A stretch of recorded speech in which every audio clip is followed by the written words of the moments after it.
Tick-tock, time to rock. Good evening, good morning, good afternoon to everyone who's watching from all over the world. Your friendly neighborhood philosopher here, D. Wood. And you can't see them right now, but with me we've got Jai and DOC. Could you guys talk so I can see if this actually worked when I... Yeah, what's up? Can you hear us? I think we can. Okay, so I figured, yeah, turns out I have to actually bring you in from the green room and then take you off the screen, and that's how you come in with sound. So anyway, All that's right. my great understanding of technology. I learned extremely slowly, but I'll eventually catch on, and then I'll forget it by next week. Um, hey, so you guys wanted to talk about um, the latest in the Dawa Wars. It's never ending. We've got, of course. Daniel Hakikachu and Jake and Fareed and everyone going at each other, blasting away, blasting away. Then we've got, so that's been going on, but now we've got the Sheikh Asim Al Hakim fallout, where Sheikh Asim Al Hakim, very respected in his community. Sneako asks him a question, Sneako gets rebuked, and then other Dawa clowns see this as their opportunity to jump in and score some points with Sneako and to become more popular. And in Islam, remember, you have to be attacking your rival to reduce his status in order to raise your own. And we were kind of talking right before we went live. I was pointing out how this is what's been going on for years, and this is one of the reasons Islam is currently falling apart. That years ago, and I've talked about this many times as far as like what's been going on with Dawa. Years ago, Muslim organizations would like hand pick Muslim speakers who are going to be most persuasive to a Western audience or the audience that they're trying to reach. And so, you end up with like Ahmed Deedat and Zakir Naik and so on. Then you end up with like Jamal Badawi and Shabir Ali. And so you get these kind of guys, but they're picked. They're picked for people who are going to sound compelling and not sound like crazy or violent or weird or anything. Then you ended up with this younger generation that came in, and they're more like chest thumping. Oh, we're strong. We'll humiliate you and stuff like that. But that resonated with the Muslim community far more than the sort of the representatives who are more compelling to a Western audience. So anyway. Basically, when the avalanche of apostasy started, the emphasis in Dawah shifted from being almost completely dedicated to persuading non-Muslims that Islam is true to keep Muslims from leaving Islam. But what's compelling to non-Muslims is very different from what's compelling to the Ummah. And the Ummah, admires like strength and humiliating people and so on. So it shifted to a younger generation, but that younger generation will just eat the older generation alive. And, oh, you don't have any followers on TikTok. You can't talk to me.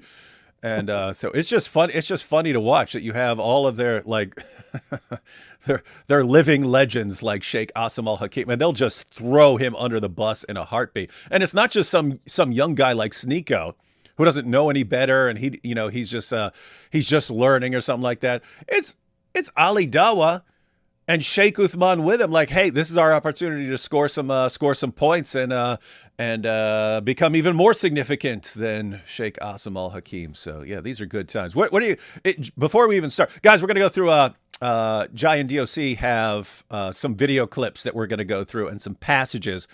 But what's your guys' take on just all of this stuff and the trajectory and the Dawa Wars and all that? Yeah, we've been keeping up with it, and especially like you mentioned, the Daniel versus Jake versus Fareed versus Adnan Rashid versus all these guys, this big Dawa war that's going on.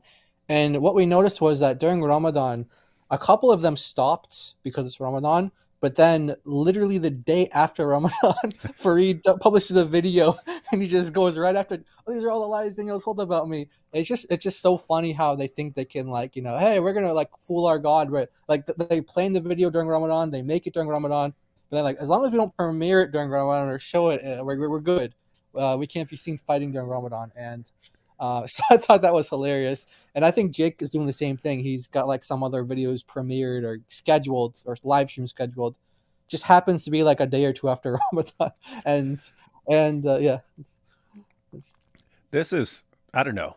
It's just funny how, I mean, everyone's worried about Islam. And rightly so. Rightly so. It is, taking over cities in the UK and things like that. That sort of thing is happening. That is a concern. But as far as Islam actually like taking over and dominating the world, guys, they can't get along on anything. They can't get along on anything. Hey, Dawa Logic.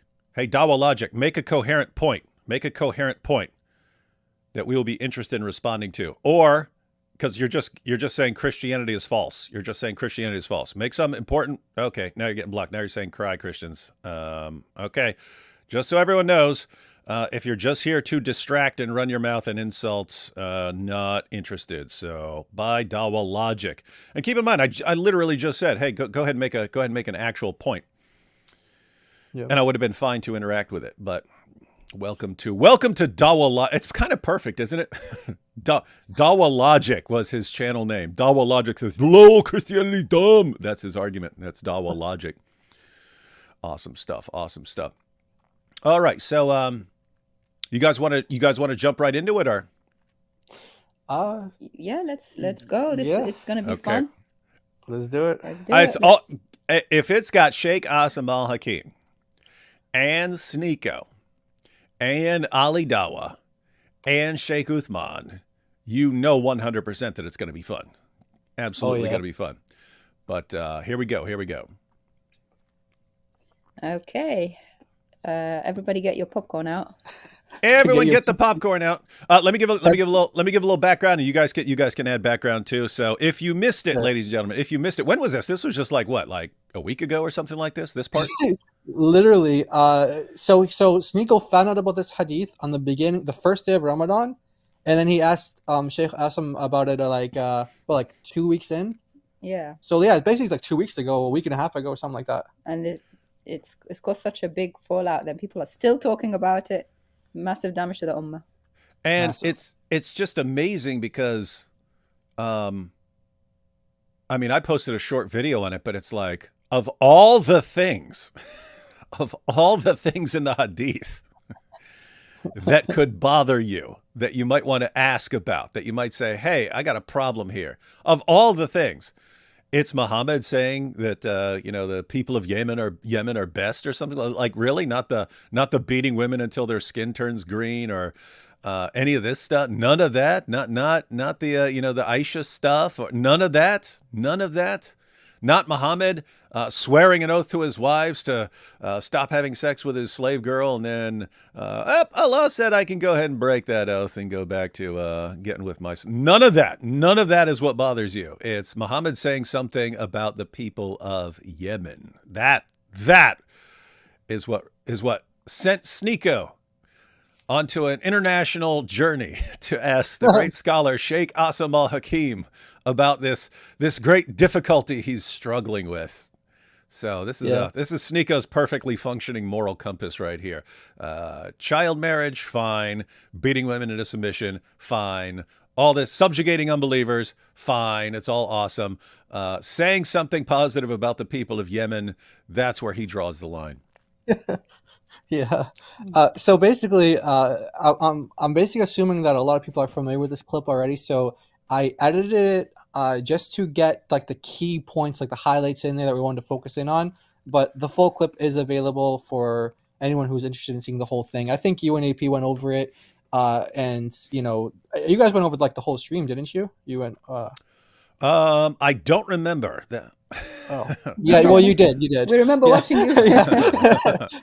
So if people want to see that, they can go back and see you guys go over like everything in context. But we just got like some highlights here that we want to show you guys, and this is just kind of the background. You guys can see, in case you don't know, well, this is what happened.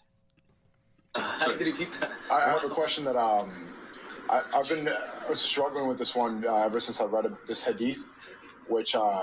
Stuff a lot. I have to admit, I didn't like when I read it. That the people of Yemen are the best of people. Is it authentic? Is it? That's what I read, yeah. Then if it's authentic, it's from Allah. No questions asked. No strings attached. If you want to be shaky, this means that you don't have certainty. But I mean, how are we able to judge how authentic hadith is? Or You don't. The biggest problem we have with the Westerners from America and from Canada and from Europe is that they don't have their Islam on cemented area. They're so easy to flip. All of a sudden, I have doubts. Why? The Prophet married Aisha when she was 9. Ooh, you're a kafir.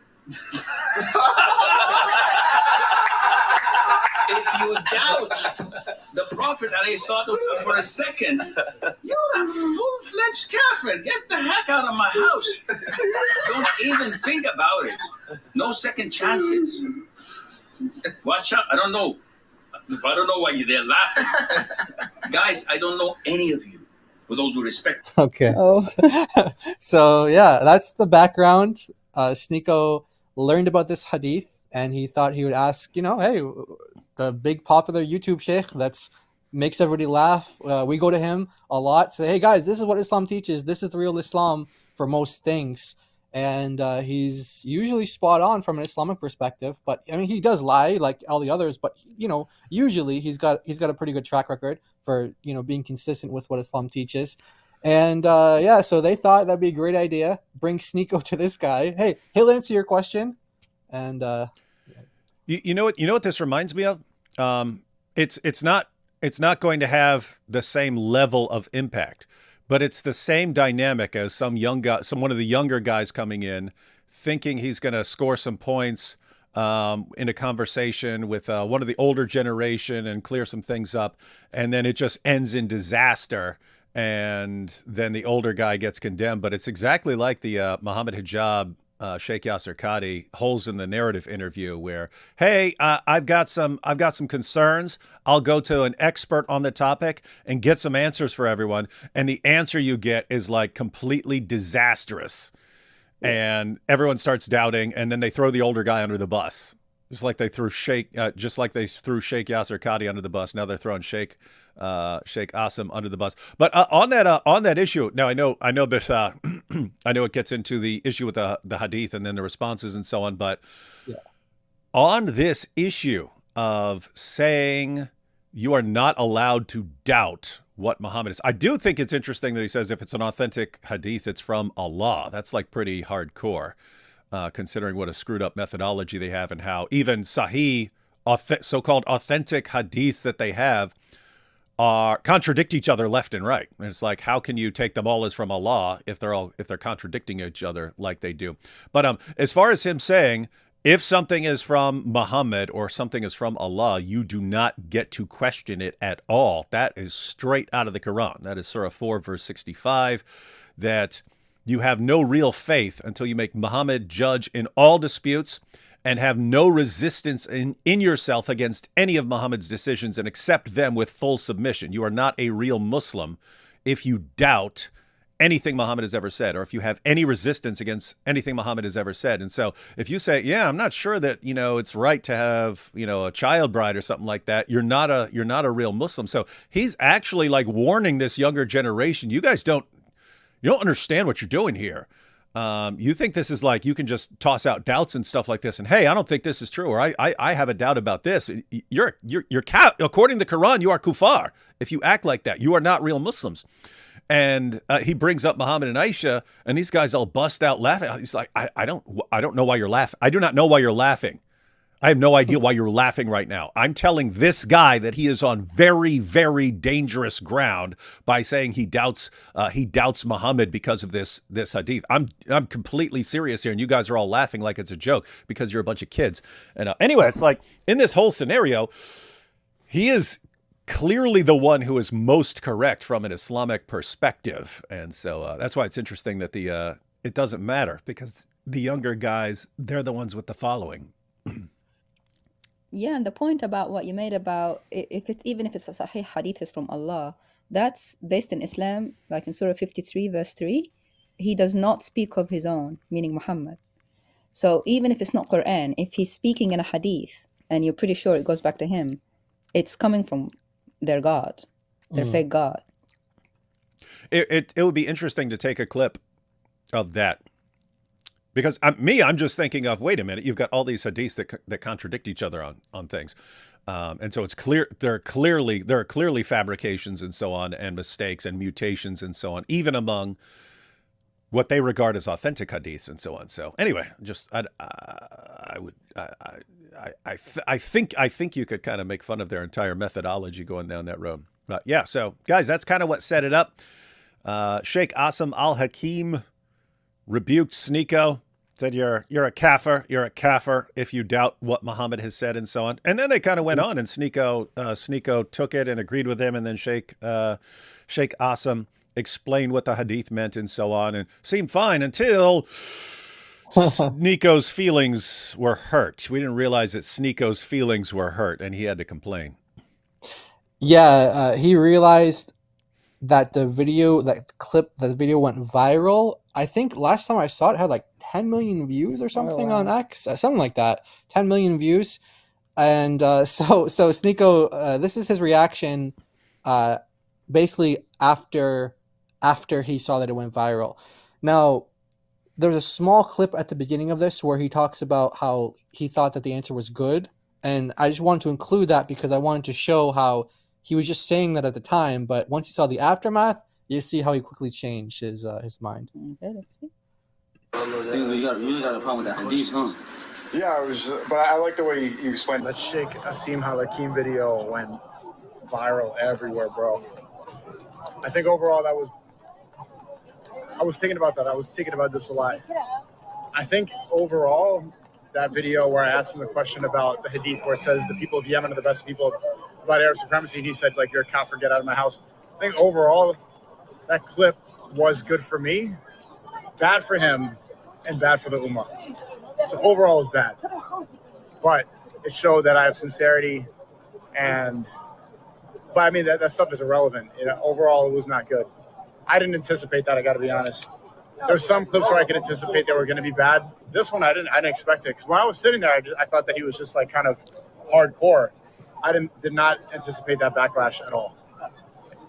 It went everywhere. Everybody's talking about it. Even Tommy Rubenstein tweeted something about it. It just gave a bunch of ammunition to the people that hate Islam. I don't think he answered that question well, but I don't think he was taking me seriously. And to be honest, I think he was a little bit arrogant in the way he answered it. And I kind of like that guy. I've been watching his stuff for a while. You guys see me react to his stuff in Discord groups. He's a funny guy. But when people come are asking for genuine questions, you can't respond with, try to clip farm or be humorous, because look at the response that everyone had. Just gave a bunch of ammunition that we didn't need at this time. So the people that hate. All right, so that's one of Sneako's reactions, and then he sits down with his friends. Hang on. We can't just breeze right by that. Oh no. Yeah.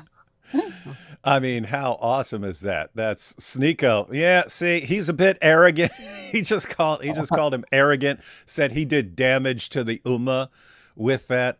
Why? Because and Sheikh Assim, he explained this. He said, if you come to me and you say, hey, I don't doubt this, I accept it, but I don't understand it, could you explain it? He said, totally fine. That's not how Sneako came. He was like, I have doubts about this. I have doubts about this, even though it's authentic. This isn't making sense to me. This isn't making sense of this religion and so on. So he's actually doubting something from Muhammad. And all Sheikh Assim there is doing is a rebuke and telling all these young guys, hey, you young guys, you think you get to go around questioning everything and challenging everything, and I'll just reinterpret this. I'll just say this never happened. I'll just throw out this hadith and so on based on what you like and you don't like. And he warned them, this is why people leave Islam. And if that's already your attitude, you're already a kafir. And so he's giving these guys like a serious warning, and then wondering why they're laughing, because they're a bunch of kids. And then what do you get? You get Sneako, who's been a Muslim for like 5 seconds, calling out the arrogance and damage being done by Sheikh Assim al-Hakim. These are awesome days. But even when we were watching that, it was when Sneako was talking about how, look at the damage this has done. It keeps reminding me of the aftermath of the Holes in the Narrative interview, where they had to deal with all the blowback And then they realize that it's the exact same thing. Non-Muslims start using it to expose Islam, and then of course they have to take it down, but they won't have this opportunity. Much like the holes in the narrative interview, it's already spread too far, too fast, and you can't get rid of it now. Yeah, and remember when he said it's bad for the ummah, but it's good for me? Is he not part of the ummah? He's not very bright, is he? Yeah, he's trying to say like, hey, it makes me look a little sincere because I can talk about my doubts, but that's not what's important. It's really bad for the ummah. But he's part of the ummah. Yeah, yeah. And that, guess what, Sneako? Get used to that. All this stuff is going to be good for you and getting you attention. So if you want attention, yes, this is all going to be good for you and getting attention. But this whole journey of yours, much like Andrew Tate's, is going to be bad for the ummah. Yes. I don't like how he said that the Sheikh was click farming. The Sheikh was absolutely sincere in his and truthful. Yeah, I don't think he was trolling them at all. No. He's being really genuine. Like, he actually believes that stuff. He was even telling them, I don't even know you guys. I don't know. You're in my house laughing at me. I'm giving you serious answers. You're just sitting here giggling and Yeah, stuff. they think he was joking. Yeah, he was serious. He's like, if you doubt the Prophet, then you're out of Islam. And no second chance. That means, the sword will be on your neck. Yeah. And by the way, think about, because you guys are pointing out like he's dead serious. Think about from his perspective what a serious matter this is. You've got the avalanche of apostasy. You have 24% of young Muslims leaving Islam. Why? Because they've somehow gotten the idea that they're allowed to doubt, and they keep going with their doubts, and they keep questioning things, and then soon they're like, we don't believe in this. And he's saying you have to stop that. Islam has to stop that. You don't get to doubt. You don't get to question. That's how you need to understand Islam, so that you don't think you get to question these things. So he's completely serious, and he's looking around at like the damage that's being done by questions. And then Sneako shows up. Hey, we're gonna put this all over the place. Hey, you know what? I have a real problem with what Muhammad said here. And he's like, dude, stop it right. Shut it down. Shut this down right. You do not get to talk like that. Why are all you guys laughing? Why do you think it's a laughing matter for people to doubt Muhammad about something like, his relationship with Aisha? What is wrong with you guys? Completely serious and completely correct from an Islamic perspective. Yeah. Plus, he had to shut it down. Remember, they were in Saudi. You can't go around Saudi saying, I doubt the Prophet. You know what will happen to you, right? Right. Sneako he's so out of touch. He's in La La Land. Yeah, that's right. Absolutely.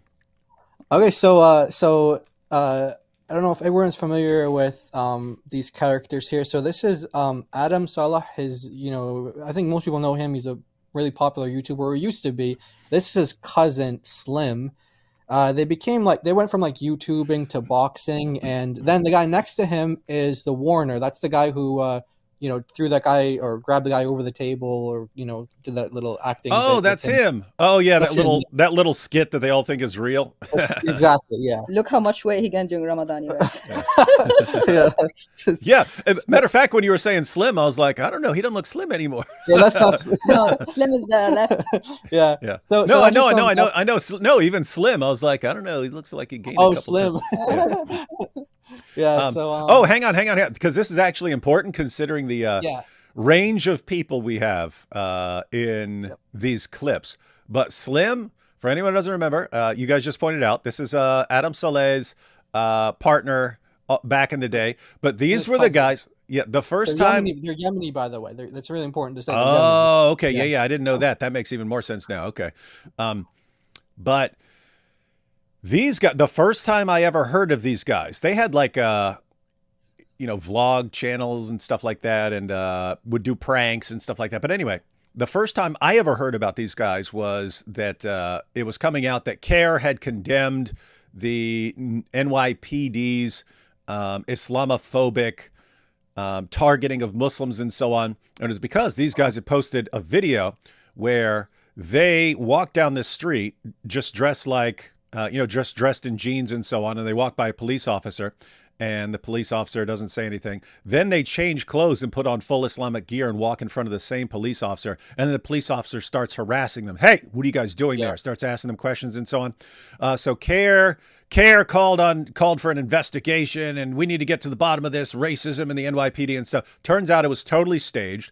The NYPD pointed out that's not a police officer. We have no record of this person. That is an actor.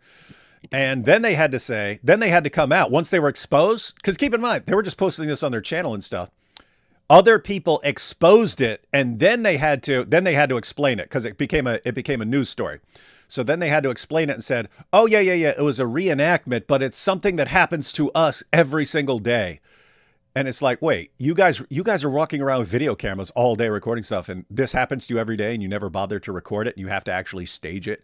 So anyway, So there was that, and then there was the fallout on Delta Airlines where speaking Arabic at the airport, Yeah, and it wasn't even that. They were yelling. It came out later. They were yelling Om Telelet Om, which is some song that had become popular and so on. So they're on the plane and they're deliberately trying to freak people out. They're jumping up out of nowhere and going Om Telelet Om.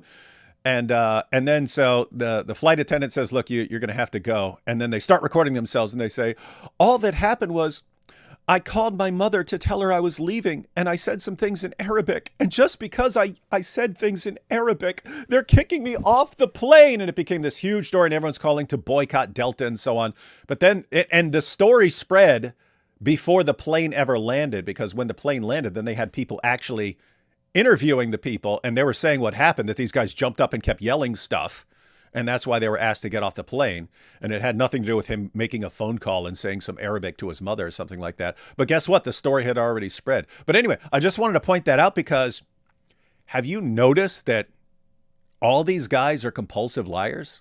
Not Sheikh Assim, as far as I know, but everyone else is like compulsive, chronic liar. Everything is deception. Every step of the way. So anyway, I just want to point out, guys, there's like massive lying every step of the way with these guys, and it never hurts their credibility with their fans ever. And it's amazing to me. Yeah, I mean, and we're going to ask that same question after we go through what Uthman did, because when is there enough lies for the Muslims to actually care? Anyway, we'll get to that. People will see all the lies Uthman did and, his mistakes that he made. But you will all be shocked. It's crazy. And we're just going to ask the question, when will Muslims care that their top guys are always constantly lying? It is weird. I mean, put it this way. The weird part for me is to constantly be lying, and everything you say is lie, and all your arguments for your religion are based on lies. And you guys have to lie and make things up about how you're the victims in every situation. And yet you claim to be followers of the religion of truth who only speak the truth. And it's like, how does this work in your brain that you are the biggest liars on the planet and claim to follow the religion of truth? The truth does not need an endless supply of lies to defend it. Yeah. So this is a little bit more background. And like I said, I noted how Adam and his cousin Slim here are Yemeni, and they're the ones who introduced Sneako to this hadith. So that's we're going to get to that now. A little bit more background, then we'll get to the key part with Uthman. So here we go. By the way, sorry for the language from the Warner. I didn't edit it out, but he does use some foul language. So. Oh man, now we have Christians on a Christian channel, but because it's Ramadan and we got some Dawa guys, we have to give everyone the language warning. Yes. All right, here we go. Yeah, shout out to Sheikh Kasim Al-Hakim. Go. So, the reason that whole thing happened is because I talked to Slim after we had Yemeni food. No, first night of Ramadan. And Slim's like, the Prophet said that people in Yemen are the best people. I'm like, what? And he's like, yeah, there's a hadith. And I looked it up and it was true. I'm like, whoa. And now look what you did, bro. Yeah, bro. He's like, isn't that racial supremacy, bro? Isn't that racial supremacy? You're like, oh shit, this is backfire. I think I asked Sheikh Assim about it. And Sheikh Assim was like, get out of my house. Unless he was going to get up and walk Slim out. was like, damn, Sneako left Islam because of me. Oh yeah, you left Islam. Yeah, I tried to click No, bro, Ali Dawa. When do you take Shahada? You take Shahada with one right now? No. I'm not taking shit. Ali Dawa, you don't need to do clickbait saying that I left Islam. It's not necessary. It was getting views though. It was getting views. That's all that matters, brother. That's all that matters. Ali Dawa. Yeah. What is that? Yeah? Warner said, "That's all that matters to Ali Dawa was the views." Yeah. Oh man. Oh, but that's funny. He's like, Ali Dawa, you don't have to make a clickbait thing about me leaving. But that's funny. It's like, even in the Dawa community, They know. Yeah, Ali Dawa is quick. Hold up, little side note. They got all these Sprites. I thought they were boycotting Coke, and that's a Coke product. Was I wrong? I thought Oh, they were doing Um, something with Coke. so because they're in Saudi, even McDonald's is not boycotted there because apparently the Saudi McDonald's they get a cut. yeah they get Saudi gets a cut. yeah, and they say they donate to Gaza or whatever, but Oh, yeah, smart. Oh, by the way, this is interesting from the context because I had no idea why that came up for Sneako. But so if let me see if I got this straight. Muhammad said the people of Yemen are the best. But Yemenis like Slim and Adam Saleh, they actually go around bragging about this. You see, we're the best of people. We're the best ever because Muhammad said that the people are best. And then you've got people like Sneako is like, I'm not Yemeni. How this isn't fair that they get to be better. So I'm starting to doubt my religion now. Let me go ask Sheikh Assim. And he's like, you kafir, you kafir. And it's gotta suck for Sneako because it's kind of too late to get out now. I mean, he can eventually and stuff like this, but it would be hard to get out right now. But I mean, just look at this all around him. It's like endless drama. This is funny. But I thought it was the Islamophobes that were using the clip, and the one that he mentions is Ali Dawa and his cliques. yeah, Nice. exactly. Not the Islamophobes. Yeah, he's talking about Well, Tommy to be fair, we do think of Ali Dawa as one of the greatest living Christian apologists. oh, that's good That's point. true. Good He's one point. of us. One of us. Yeah. So it's kind of funny. When you watch some of their streams, they do take these shots at each other, and it's kind of funny. Like they pick up on the same things we do. Like Ali Dawa does a bunch of clickbait.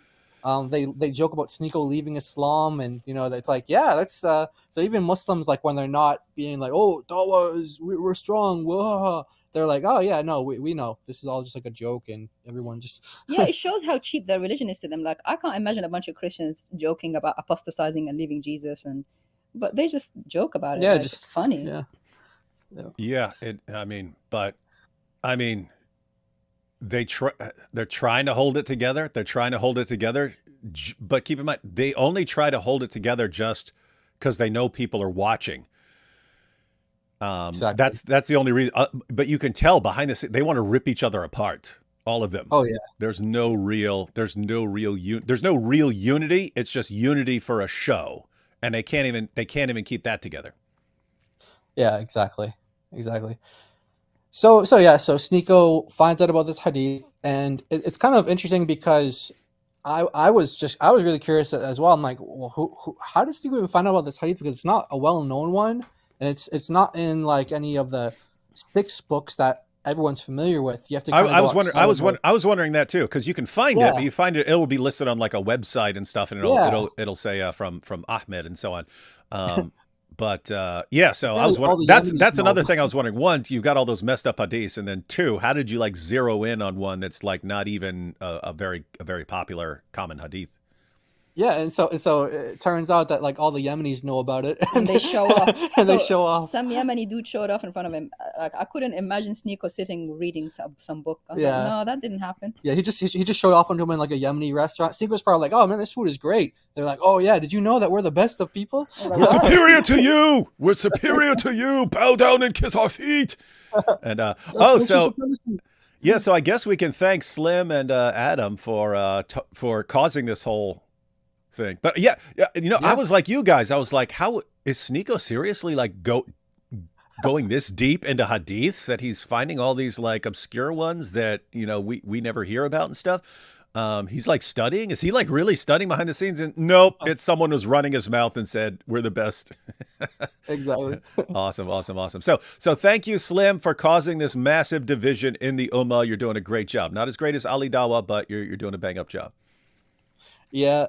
So speaking of Ali Dawa, yes, he thought that he could, hey, we'll clear the doubt out for you. Okay, you have a doubt. It went viral. He even mentioned, Tommy Robinson, his Twitter page, tweeting something about it or retweeting the video or reposting the video or something like that. Obviously, David did a bunch of stuff with it. Other people did a bunch of stuff with it. So they're seeing that's going around the world and it's becoming viral. And so Ali Dawa was like, hey, I know I'm going to go to Saudi Arabia in the midst of my, Ramadan fundraiser, which you guys all crashed the other day. That was hilarious. Oh yeah. I was trying to write. I was still working on my opening statement for the debate, and these guys they just start cracking up laughing and stuff. But oh my goodness, what a funny thing! Hey, let me just tell everyone if they didn't catch it, because you can watch the clip or you can watch the full live stream over on AP's channel, but you can also watch the clip. He posted it separately, but God Logic and John McCrae and IP and AP was everyone else was there. AP was on his live stream, but we were all in a hotel room and stuff like this, and so we jumped on with AP live, and so we had like 2,500 live, and someone pointed out that Ali Dawa had 35 people or something like that watching him live, watching his live stream. And we're trying to figure it out. Like, wait, that's Ali Dawa. He's got over 1 million subscribers. How can only 35 people be watching? And then the Christians there said, hey, why don't you be nice and go over? And anyway, they flooded it. And then he ended up with like 250 or something like that watching, but it was Christians going in there, and they took over the chat, and then they had to shut it down and reboot it in members only mode or something like that. But anyway, very awesome, hilarious clip, everyone. Yeah, that was great. That was really great. That was funny. AP posted that clip. It's hilarious. But Ali Dawa does that every Ramadan, and so does Muhammad Hijab. They have these big fundraisers, and they raise like hundreds of thousands of pounds, like 250,000 pounds, which is like $300,000 US, something like that. And they make that like every year, and they don't disclose, how much the admin fees are or how much they get paid, but I bet you they get paid a good amount from all those donations. So yeah, in the midst of that, he's like, hey, why don't I go to Saudi Arabia, and I'm going to bring Uthman with me, or Uthman was already there, whatever. Well, I'll meet up with Sneako because he's there, and yeah, let's clear this doubt up, and I'll live stream it. Wrong. So the audio is a bit bad, because even though these guys are making like hundreds of thousands of pounds, they have great camera quality, everything like that, but the microphones are not set up. They don't know what they're doing, so it's unfortunately a little bad audio quality. But you guys should be able to make out what they're saying. One second. Sure. I just realized.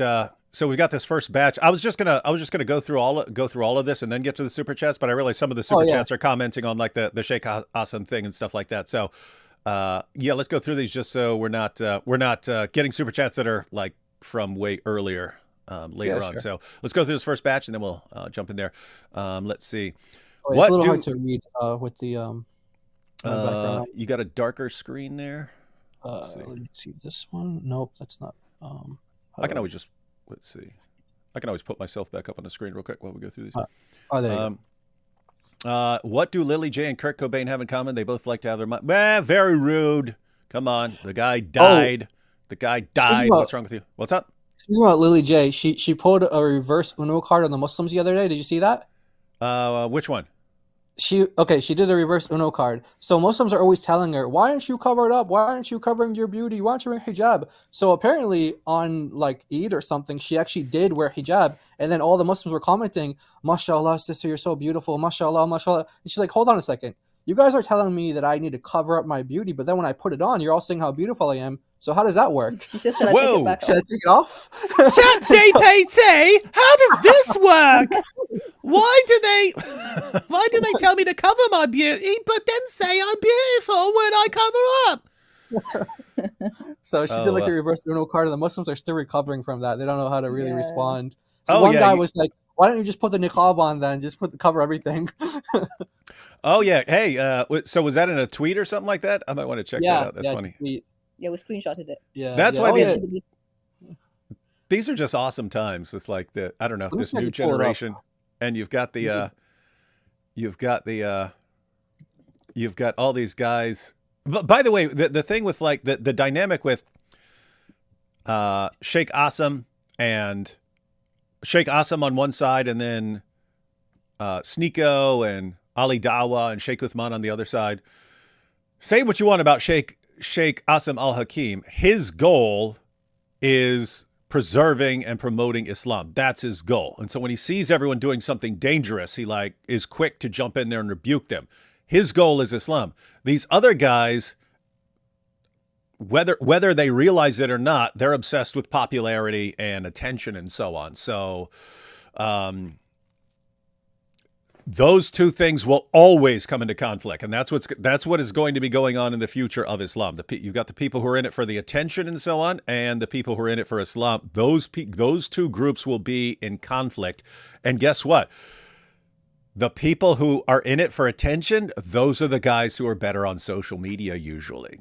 And so those are the guys who win in the public sphere, even though from an Islamic perspective, it's the guys who are focused on Islam who are right from that perspective. So this is going to keep happening. And what it means is all their serious people and serious scholars are getting thrown under the bus. Hey, you just went into robot mode again. Hey. Is it?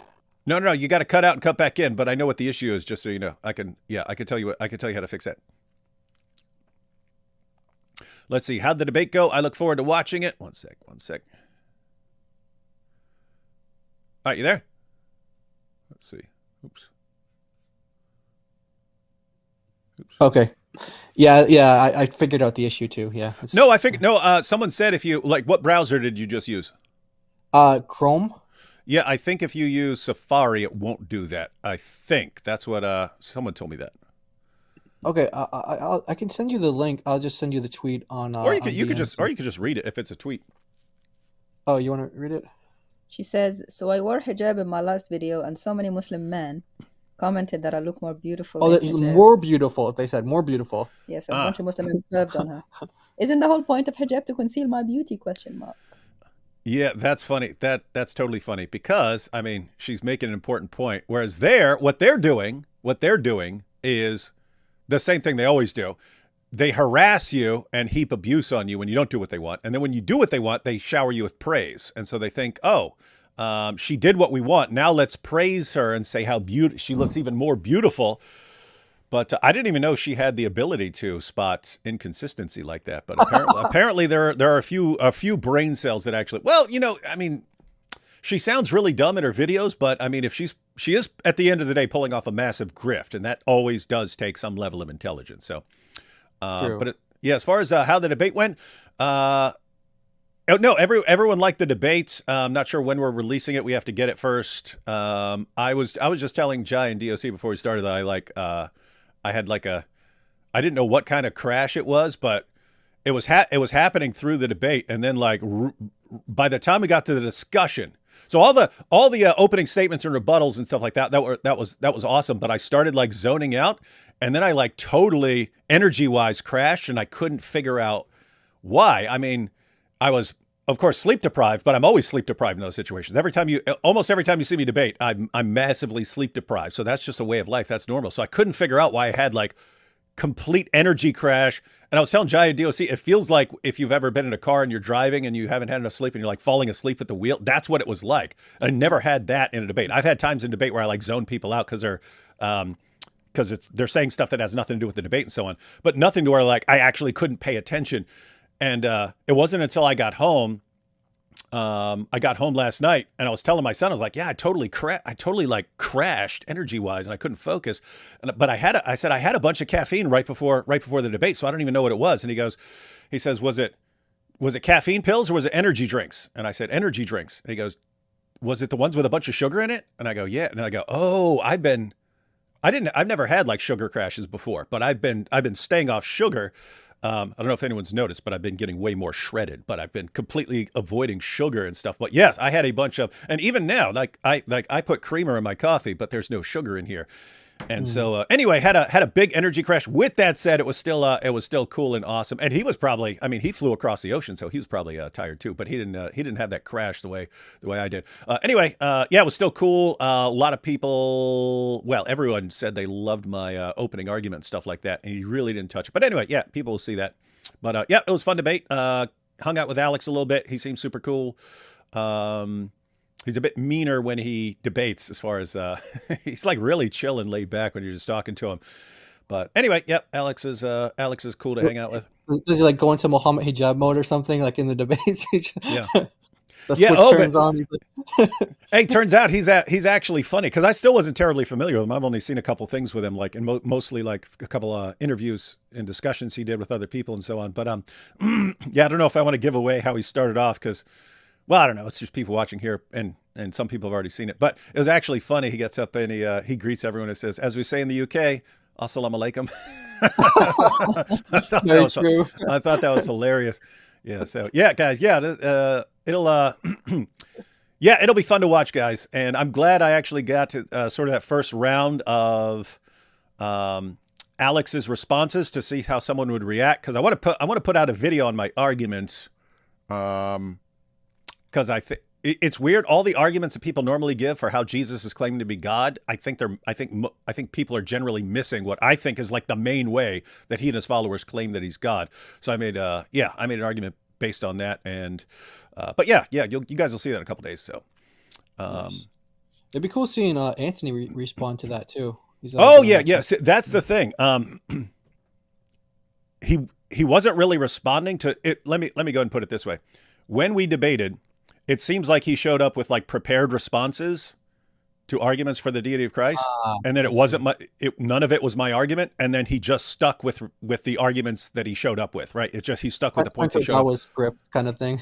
Yeah, so he's just responding. He's responding to arguments that I wasn't using at all, but he just kept going with them. And so if you're a debater, you'd be watching this and going, "Whoa, he's not responding to what was actually said." But lots of people, they're just listening and thinking that you're responding to what's been said and so on. So, yeah, that was kind of the thing. But like during the discussion period, he's like zeroing in on inconsistencies in Christian theology of the deity of Christ and stuff. And it's just, I don't know. I'm focusing on it. I was focusing on it as like a historical question. Do we have good historical evidence that Jesus was claiming this, where he was coming from a totally different direction and so on. So anyway, but I have to say, looking back, I can't think of anything that he said that actually would undermine the argument that I gave. But anyway, yeah. But I have to say, he was significantly more energetic and focused during the discussion period than I was. So that will be clear. But that's a situation where, yeah, people like Anthony and so on are gonna go through it and wreak havoc on what he said. So my original argument, I say, stands. And was unfazed, and all the points he was pointing out, there are guys who know way more about Christian theology than I do who will rip a lot of that apart. But anyway, yeah, these are fun times. Sounds good. Y'all just don't have that certainty, yo, and you're proud of it. Yeah, you got to have their certainty. That was just funny. Certainty, and no one will ever correct him because he's a respected sheikh. But yeah, salam alaikum, everyone. Thank you. My Dawa Logic brother was embarrassing. It's Dawa Troll talking about how his Dawa Logic brother was embarrassing. Why do you think Christians don't know how to answer most questions from Muslims? Because, well, two main reasons.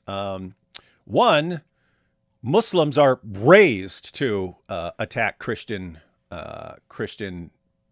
positions. Christians aren't raised to know how to defend against those objections, and they're not raised to criticize Islam. And so that's the main thing, but that's what has to change. And it's just when people are having these interactions, it's Christians in a Christian majority country, and they just grew up without having to deal with these kinds of objections, and now they are. And so it's a matter of learning how to respond. But that's what we do. We're like, yep. Yeah, that's what we're doing here. That's what we're doing on our channels and so on. Sup, y'all? D-Wood, any plans to go back to Dearborn? I don't live far and would love to help in any way I can. I have no problems going back to Dearborn if something's going on, but I don't have any plans for going. How's the group going, David? Thinking of joining? Yes, you still can. You'd have to catch up a little bit. We just read Surah 1 and 2. We're about to start 3. But yeah, we got a couple hundred people involved reading through the entire Quran. Good, awesome, fun time. What do you guys think about that? You think this is going to be big? Oh yeah, we're really excited about it, and we can't wait to see what everyone has and come people's lists, and make some content with it. And everyone has got a bunch of different ideas of what they want to do. And yeah, we're learning new things too. We're going through commentaries. We're seeing things we haven't seen before, translating them, and yeah, we can't wait to get everyone together and just share everything. So yeah, we're really excited about it. And yeah, if you guys haven't joined yet, there's still time. We're still early on, chapter 1 and 2. Yeah, definitely join us if you want to. And it's funny, Chris already posted his video where he goes through Surah 2. So Chris has already put all the verses together that he got out of Surah 2. He actually made like an Excel document and stuff with all the verses in it. I got a separate Quran in Kindle that I'm just using for this. So it just has verses that are relevant to the previous scriptures and so on. But yeah. So we're going to figure out who's posting videos on which topics and so on. And guys, you're going to get again, Chris already posted his, but over the next, I'm also traveling again this weekend, but I think I'm done most of my traveling for the next month. But we're going to be posting new content. In other words, we're about to post a collection of videos from various creators on just what Surah 2 says about the previous scriptures. And then we're going to keep moving on. And by the end, we have an entire course on the Islamic dilemma. Should be good. I was watching Testify video you were in, and Testify said that the true followers of Jesus became uppermost and come from Israel. Can you tell me the source for that, since I'm debating a Muslim? Yeah, go to Surah 3, verse 55, and Surah 61, verse 14. The source is the Quran. Surah 3, verse 55, Surah 61, verse 14. Former friend of Nabil Qureshi here, an Oxford student who reached out the other week. Yes, yeah. I saw your email. I was just I've been doing stuff, so I didn't have time to. I'm backed up on emails, but yeah, I saw that. Resending email about an idea for an effort here in the UK to combat this insanity. Subject will be mission Imam possible. Please confirm receipt. Yeah, I do have your email, but yeah, I'm behind on emails, but I'll get to it. What do you say to Muslims who reject all hadith? What are you guys' thoughts on that? You're careful. Get out my house. There you go. It's exactly correct. Yeah. No, you do have Muslims who have a serious position on that. Like lots of Muslims, when they say I reject the hadith, they're not serious. They're just trying to avoid the hadiths that you're using. Yeah. But there is a serious position that is along the lines of saying, and I had it broken down to me by a Quran only Muslim, a serious one, a smart one. And he said, look, if a mailman delivers a letter from the king, you don't sit there and praise the mailman and build all your ideas around the mailman. He's a mailman. He just delivered it for you. The point is the message from the king. And he said, likewise, if Allah gives you a revelation through Muhammad, Muhammad is basically the mailman. What are you doing building your life and your religion around this guy? So that's kind of that. But with that said, you have all kinds of things that seem to be in the Quran that are about building your life around Muhammad and your life and thinking about Muhammad. And where do you get that? The Quran is not the teachings of Muhammad officially. That's Allah. So you have to go to the Hadith to find out. But yeah, if you're ever wondering whether you're dealing with a serious Quran only Muslim, or someone who's just pretending, just ask them something like, how many times a day do you pray? Yeah. Or what's Yeah. What's the shahada? Things like that. Because there is a shahada in the Quran. It's just there is no God but Allah. You don't have that stuff about Muhammad.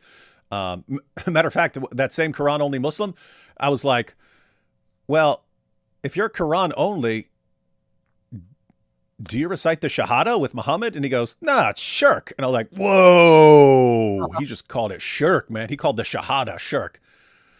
So yeah, now as far as prayers, guys, you only have 3 prayers listed in the Quran. So if someone says they pray 5 times, they're trying to trick you, because that comes from the hadith. Another problem for the Quran only Muslims, and I've talked to a bunch of them, and they all have different answers on this. But if you ask them about the Quran and the topic of like Quran preservation, because primarily they're going to use Hafs, but they have no idea why. They just know that that's what they use, and some of them will actually say, no, Hafs has some mistakes, and so some of them will admit that. But if you ask them, like, okay, where's the actual text of the Quran, the way that Muhammad would have said it, where is that found? And some of them will just straight up say, well, we don't have it. We don't actually have it. And so their Islam is completely different to the Islam that you're used to dealing with. But you could still run things like the Islamic dilemma by them. They can't get past that. Child marriage, chapter 65, verse 4, other like major moral problems that are in the Quran, dilemmas that are in the Quran. There are things that you can just talk to any Muslim, Quran only, Shia, Sunni, whatever, that they'd have to deal with because it's in the Quran. But yeah, how you got the Quran, that's a big topic for the Quran only Muslims. They all have different answers on that. Mm-hmm. Couple more here. Islam is so weak, it's destroyed by Sneako. No, Islam is so weako, it's destroyed by Sneako. And he's not even trying. That's right. He's trying to like support and defend it and be good, and he's just wrecking it. It's awesome. Hi guys, how is Islam going? Do you think I just started Apple for application for green card, but am I overreacting? In your opinion, is that what IOIO means? I'm in UK. No, I think that's a great idea. Not overreacting. Yeah, it's a great idea. Yeah, wild stuff going on. But yeah, so as far as how is Islam going, Islam is crumbling from within. That doesn't mean there aren't strong pockets of highly populated areas that are trying to take over. So still a concern, but it's incredibly weak. It's just Western nations are being weaker. Islam is incredibly weak and falling apart, and Western nations are just being stupid and falling apart even faster. And so that's why Islam looks strong by comparison. Notes on Surah 1 and 2. I use Critical Quran, the Generous Quran, Sahih International. What Surah 2:285 mean? Previous books, all messengers are equal. Yeah, I have to say, I haven't looked through the commentaries on this or anything, but it just seems to be kind of an inconsistency. We make no distinction, and yet there are all kinds of distinctions between. Take like Jesus. I mean, he's the word of Allah. He's a spirit from Allah. He's the one who's born of a virgin. He's the Messiah. He lives the most miraculous life. He's returning to judge. That seems like quite a bit of distinctions as far as between all the messengers and so on. And the previous books, I do like the passages. I do like teachings where in the Quran where you're not drawing distinctions between the revelations because if a Muslim says the previous scriptures were all corrupted, that would seem to be a pretty big distinction. Corrupt, not corrupt. This is uncorrupt. All the others are corrupt. That would seem to be a huge distinction. So if you're not supposed to be drawing, distinguishing between these different revelations like that, seems like modern Muslims have a bad idea there. But you guys have any thoughts on that? Because you've been reading it too. Yeah. Go ahead. Yeah, we've read the commentaries. The commentaries just say all the prophets and messengers are equal in terms of importance and message. It's the same message. And there's a variant reading there. Yeah, there's a variant reading from his books to his book. Singular to yeah. So. In Hamza and Al-Kisai readings. Yeah. Interesting. These are fun times. Yeah. Sneako has more questions now than answers. And yeah, just think about like everyone pulling him in all these different directions because they all want him on their side because they want access to his followers because they want his followers to be their followers. And so that's why they that's why they rush to the rescue. And that's why Sheikh Assim doesn't care, right? He's not interested in Sneako's followers and so on. He's focused on Islam. All the other guys around Sneako are interested in him to use him for his followers. And so it's kind of sad that he's being used by everyone, but he kind of put himself in that situation. Yep, he'll find out though. You see, Sneako is a weako kafir. Maybe he needs to shave to look younger for Ali Dawa and Ibn Farouk. Oh, hello, Giant DOC, my favorite Islamophobes. Thank you. Hey, thank you. Dawa troll. That's Dawa troll. Yeah. Sneako doesn't believe in anything. He thinks all religions are the same. Now he will learn the hard way. Yeah, you don't want to. If you're not going to take the religion terribly seriously and you're going to leave it eventually, Islam is not the religion for you because you got a target on your back, especially if you're popular. David, what is your skincare routine? Looking like Diha Al-Kalbi over here. All I use is soap. Soap in the shower. That's my skincare routine. Sneako has a problem. You know, it's funny. Like when I'll travel with John McCrae, he'll be like, "Hey, I forgot my lotion. You got any lotion?" I was like, "I have never used lotion once in my entire life." Anyway, it's interesting.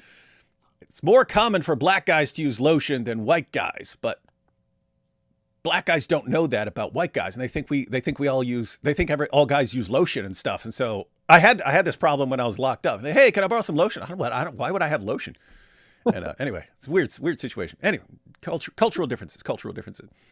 Sneako has a problem with Yemenis being chosen because his argument has been that unlike Judaism, doesn't have a chosen group. It breaks. Oh, I get it. Yeah, I wasn't even thinking about that. That's it. Yeah, that's exactly what it is. Yeah, That's his sore point. He doesn't like it. Yeah. Okay, so he's been pointing out, oh, these people think they're better than everyone. They think they're chosen and they're special, and Islam is different because we're all the same. And then he got some Yemenis coming up to him. No, Yemenis are the best, bruh. That's exactly what it is. Yeah. Oh, exactly what it is. See, guys, this really helps. All like the context and background to make sense of all this. Because again, I was like, what? Why is he bringing up that hadith? Doesn't make any sense, and so on. But yet now everything makes sense now. This is good. Thank you, Sanning. Not sure if you got my email, but I could use some guidance on pursuing a PhD. What's the best way to get in contact with you? If you sent me an email, I'm not sure which account you use, but go ahead and send that again, and I'll make sure I see it in case it got buried somewhere. No comment there. Hi, David. Do you have a list of all the books that the Quran copied and pasted from? What do you guys think? What do you guys think is a good book on that? I've got my. If you wanted a book, what book would you guys recommend? I don't know of a book on that, but I mean, we have like slides and presentations where like hundreds of sources, like Talmud says this, or what do you this think says of this that, one? Oh, I don't know this. Oh, you know this one. You guys know this one. Yeah. Oh yeah, Gabriel said. Yeah. That's a good one. Yeah. Yeah. This one's big though. It's good as a reference. I don't know what level of research, because it says you're like looking for like a list and so on. So this is a big book. It's good as a reference and so on. But yeah, I'd have to think. No, matter of fact, there's an article. There's an article that was on answering Islam. No, it wasn't. It was a book from years ago. On Kindle. Let me look it up. I have something on Kindle here. Let me see if I can find it. Who was it? I'm trying to think. I'm gonna give it to you right now. I have to. I do not remember the name, but I remember way back in the day. I'm talking like 15 years ago. I read it's something like Charles Tisdale, something like that. Search the site.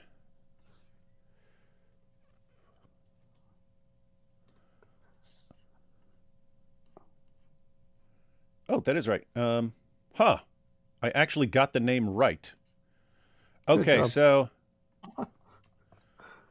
it's called The Original Sources of the Quran by Reverend St. Clair Tisdale. So I will enter this in the chat right now. Here's a link to something. This is good because it's a ton of information, but it's not nearly as long as like the other book I just showed you right there. You can actually just sit down and read it, and they've got awesome sources. So I just sent that to you. In the chat. So you guys, anything else you guys think of on that? Yeah, I mean, I just know there's tons of material on that. Like, the books and articles you're recommending are great, but I just know of like slides and other presentations people have done that just cover this in depth. So even if you just have it on YouTube, like, videos like Quran plagiarism or something like that, you'll find a bunch of videos on that. Mm-hmm. Yeah, and I have a video that I posted like a couple months ago. It was 5 times Muhammad copied the New Testament. And so that's an example of passages that teachings, stories that Muhammad got by listening to Christians who were telling him stuff from the New Testament and so on. But yeah, Muhammad was they called him the ear for a reason, and it even says it because he believes everything he hears. Yeah, hey, I'm Christian. Hey, I'm Christian and grew up with my 2 Shia Iraqi friends, and I'm slowly trying to teach them the gospel and the flaws in Islam. Any suggestions? Hang on. Christian grew up with 2 Shia Iraqi friends, and I'm slowly trying to teach them the gospel and the flaws in Islam. Any suggestions? I believe the Shia actually believe the Quran is corrupt. Like, we don't have the original Quran. Maybe that might be a way in. Yeah. Usually when it comes to friends, like, these are your friends, there's a lot of different angles and approaches you can take. One of them is just simply asking them questions as opposed to like debating them, and just, hey, there's a source that says this, and I heard something about the Quran that says, hey, there's like child marriage or something in the Quran, chapter 65, verse 4. Well, what do your scholars say about that? Or like, what have you heard about that? And they're probably gonna be like denying it at first. It's like, no. Well, hey, look into it. Let's talk about it. And that will kind of like dismantle Islam for them. But then preaching the gospel, there's many different ways you can do that with a Muslim. You can go to like Bible prophecy and say like, hey, look, there's these amazing prophecies like Isaiah 53, Psalm 22, things like that predict exactly what Jesus was going to do before he came, and then he did exactly what the prophet said he would do. And take a look into that and let me know what you think. There's also things that you can parallel from Islam. You can say, hey, the Quran calls Jesus the Word of God. What do you think that means? And kind of just kind of make discussions like that. Once with a friend doesn't always have to be like a heated like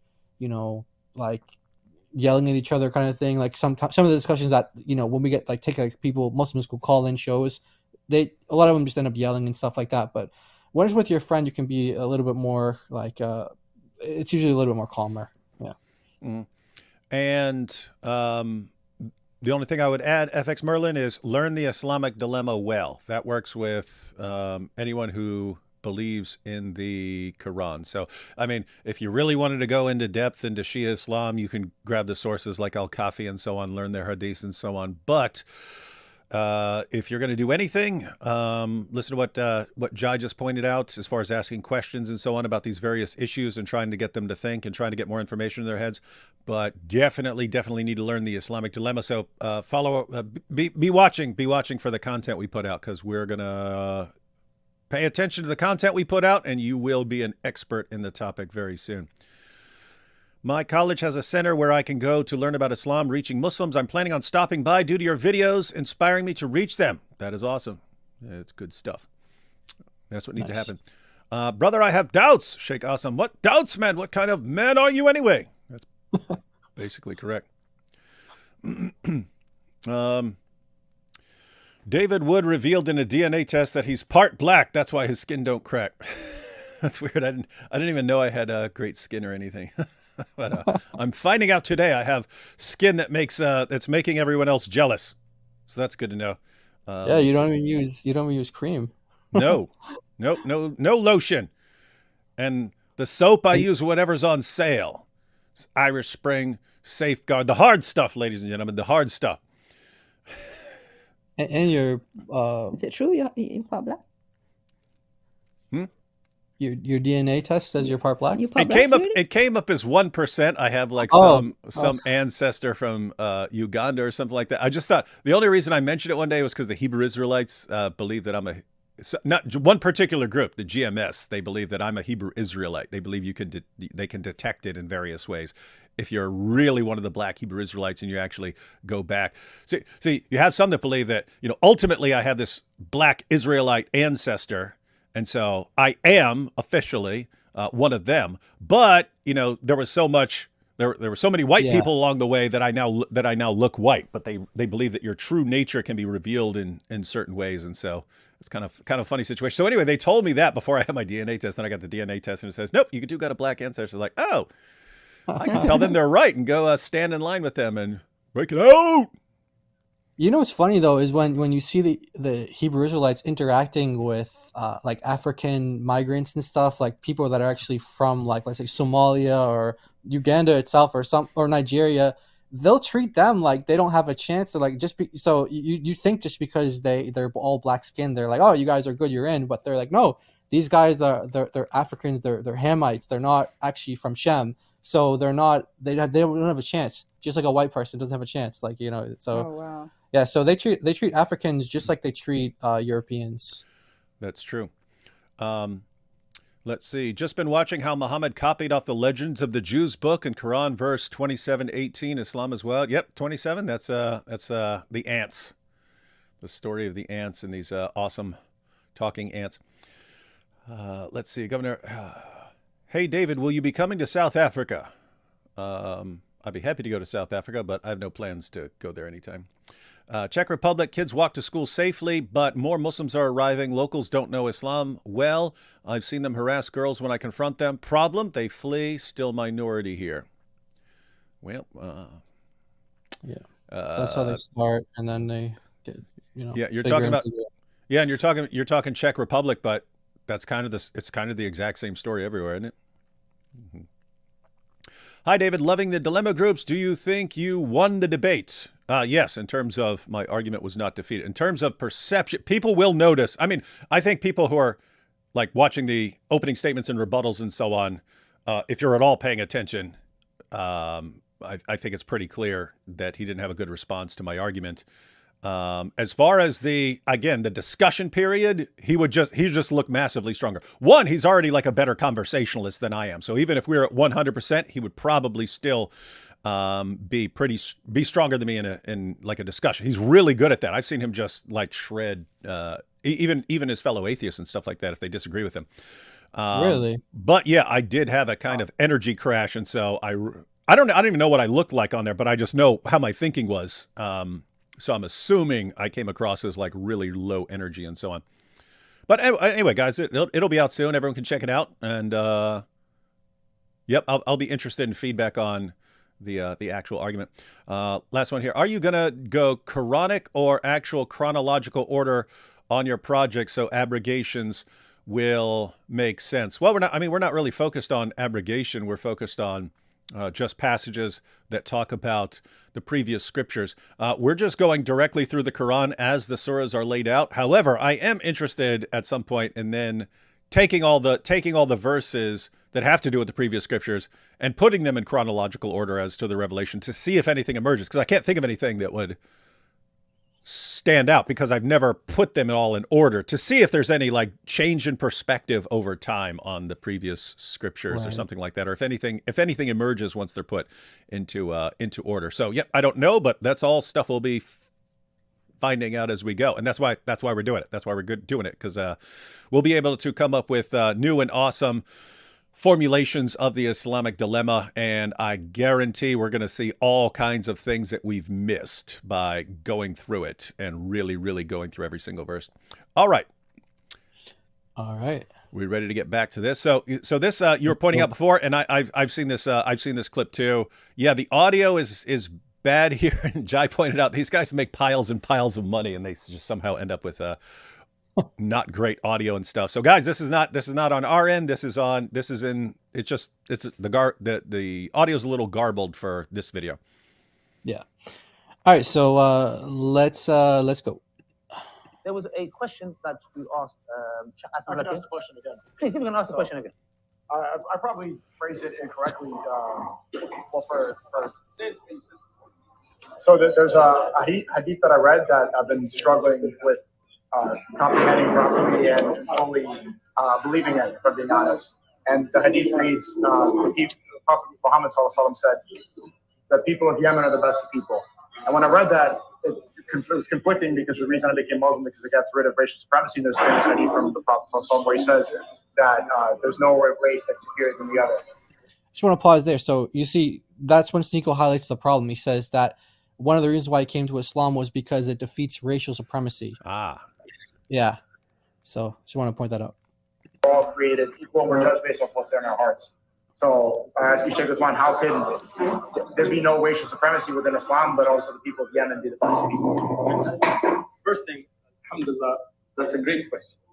And alhamdulillah, in Islam... Hold on, pause it. Yeah. You catch that? That's a great question. Great question.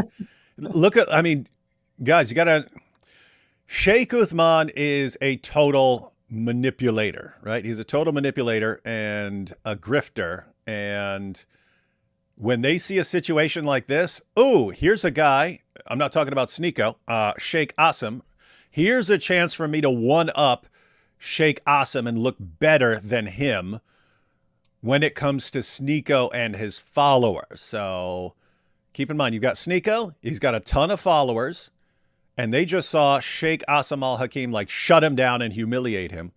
But you've got Sheikh Uthman. No. Islam welcomes questions. It welcomes questions. What a great question.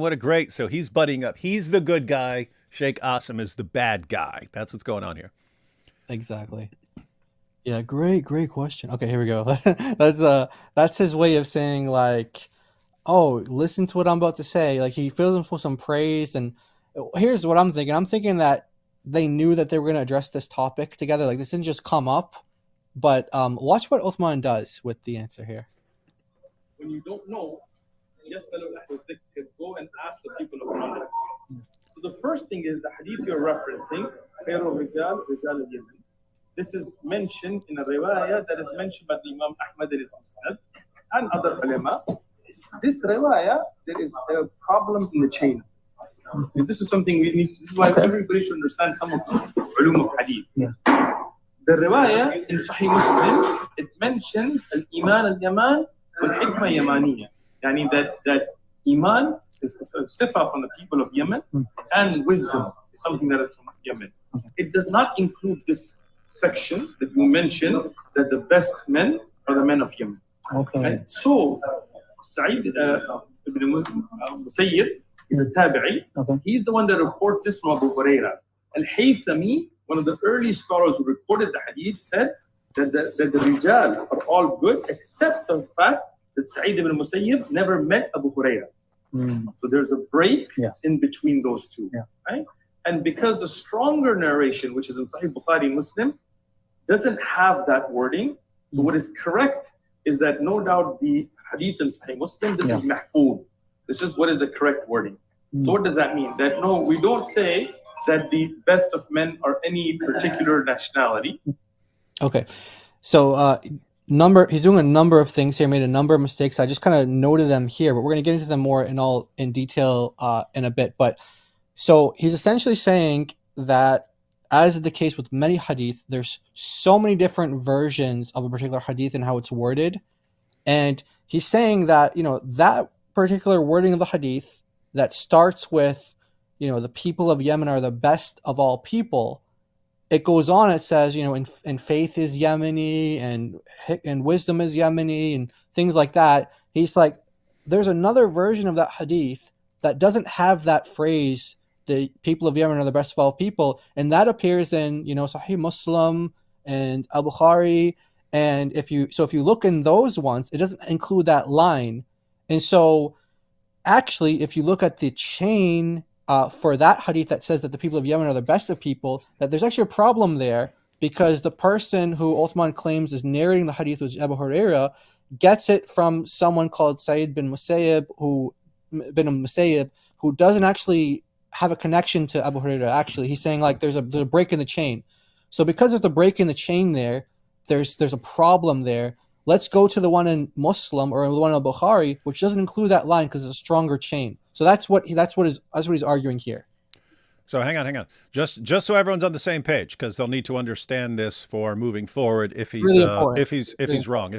So guys, make sure, pay attention right now. If you're zoning out at all, if you're zoning out in any way, you're not going to understand what follows if you do not understand this point. So recap: Sneako asked Sheikh Assim al-Hakim about a hadith in which Muhammad was praising the people of Yemen. Sneako heard this from some Yemeni Muslims who were using it to brag about themselves, but this shook Sneako's confidence in Islam. I didn't understand why until we're actually going through some of the stuff and people pointed some things out, that it's because his confidence in Islam was that there is none of this favoritism, and he was using that to condemn the Jews.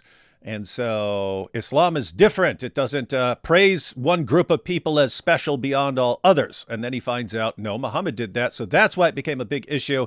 He brought it up to Sheikh Assim al-Hakim. Sheikh Assim al-Hakim said, hey, if you doubt this, you're a kafir. And Sneako gets embarrassed. And then Ali Dawa and Sheikh Uthman realize, hey, this is actually an opportunity for us to one-up Sheikh Assim al-Hakim and to look even better and smarter and more knowledgeable, and then to respond to the hadith. So you've got the hadith, the people of Yemen are best, and so on. Sheikh Uthman ibn Farouk, someone they call Sheikh ibn Fibin, Sheikh ibn Smollett, Sheikh ibn Ketchup, Sheikh ibn what are all the others? Footnote, and so on. He's got all these names because Zina, adultery. Yeah, Sheikh ibn Zina. Yeah, matter of fact, let's just Yeah, we'll probably need a quick introduction to Sheikh Uthman for anyone who's not familiar with him. But the idea is he's misquoting. So in his response, he's trying to show Sneako, aha, yes, you have no reason to doubt Islam here because there is no problem. And so he misquotes it.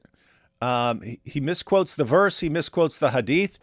He says that there's a problem with the chain with respect to the version of the hadith that says the people of Yemen are best. There's a problem with the chain of narration, and his explanation for the break in the chain is that Abu Huraira, so if you guys have read the hadith or any of the hadiths, you'll see, you see Abu Huraira's name pretty frequently. He's all over the place. But the transmitter was Sa'id bin al-Musayyib, and Sheikh Uthman says this guy never met Abu Huraira, and therefore there's a question of how he would get that information. He didn't actually know him, never met him. Therefore, he doesn't, you can't trust that hadith. And so, Sneako, your doubts should disappear. You can't trust that hadith. There's a break in the chain of transmission. So there's no problem here. It's not something you should go to Sheikh Asim al-Hakim and say, I have doubts about this. There's no reason because there's a break in the chain. And so we shouldn't be using this. We shouldn't be using this as some authoritative claim of Muhammad. In other words, when Sheikh Asim was talking about this, he says, if it's authentic, then it's from Allah. And Sheikh Uthman is saying, we have no reason to think that this is from Allah because there's a break in the chain. We can't trust it. Is that all correct? Yeah, and that's absolutely correct. And one of his techniques when he's about to lower the defenses of the person he's listening to, just to make them zone out and just accept what he says, is that he letters his speech with Arabic. Now, if you're an Arab person listening, it will hurt your ears what he says because it's grammatically incorrect and it's wrong. Yeah, we have some slides. So we have some slides about it. He actually misquotes the verse itself in the Quran, which is, to them, it's like, we're just going to play it. So yeah. So this is Surah. One second though. I promised everyone would give them a brief introduction to Sheikh Uthman for anyone who's not familiar with Sheikh Uthman ibn Farouk, because it's proving a similar point. We pointed out how you've got Slim and Adam Saleh, and these guys are compulsive liars, like framing people. I mean, think about that. That was Jussie Smollett before Jussie Smollett. They make a fake video, a staged video of a cop harassing them for being Muslims, and then point out that they're being harassed by NYPD. Except the video took off and everyone caught onto it, and then they had to admit, no, it was all staged. But we did it for a reason. Well, you didn't say it was staged when you posted it. You said it was real. And so, but that never hurts their credibility. It's like the Ummah understands that lying is perfectly acceptable to spread Islam or to portray yourselves as victims and so on. But what do we know about Sheikh Uthman? Should we start with let's start with the footnote. Yeah, the footnote. So he is trying to pull the wool over God Logic. Our brother's God Logic head. Our brother God Logic asked him, how come only Jesus called the Messiah in Islam? What does Messiah mean? Like, what does that even mean in Islam? So he said to him, actually, all the prophets and messengers are called Messiahs in Islam. So God Logic asked him for a source. So he went and typed it in some database and came up with what he thought of as a hadith, but actually it was a footnote and it was a typo. So let's be clear on that. So he probably went to Google and said, how do you say messiahs in plural in Arabic? Yeah. And then he put that on a database, like a library database, and he actually found a hit, but it was a typo and it was in a footnote. Yeah, so that's the word for messiahs in Arabic is al-musaha.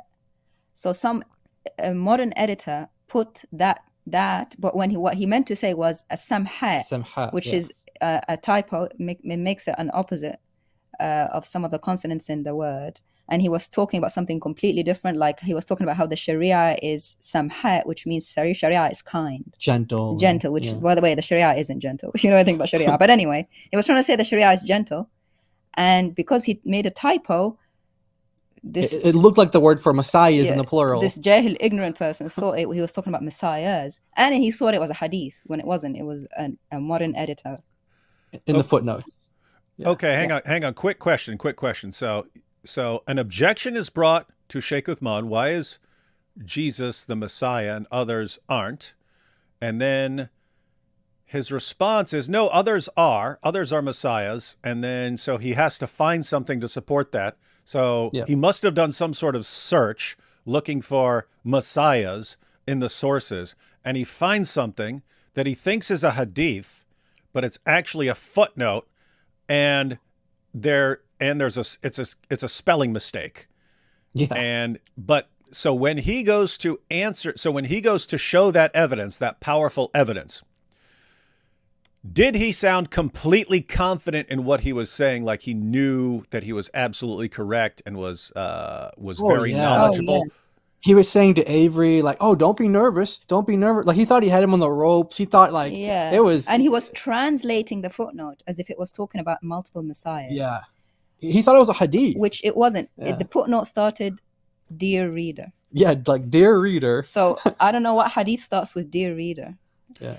And so he was basically completely wrong. Yeah. And was acting like he was completely right, which is basically dawah in a nutshell. So that's how he got the name Sheikh Ibn Footnote. He also has the name Sheikh Ibn Ketchup, where much like Slim and Adam Saleh, he faked something against himself, but he faked a hate crime against himself.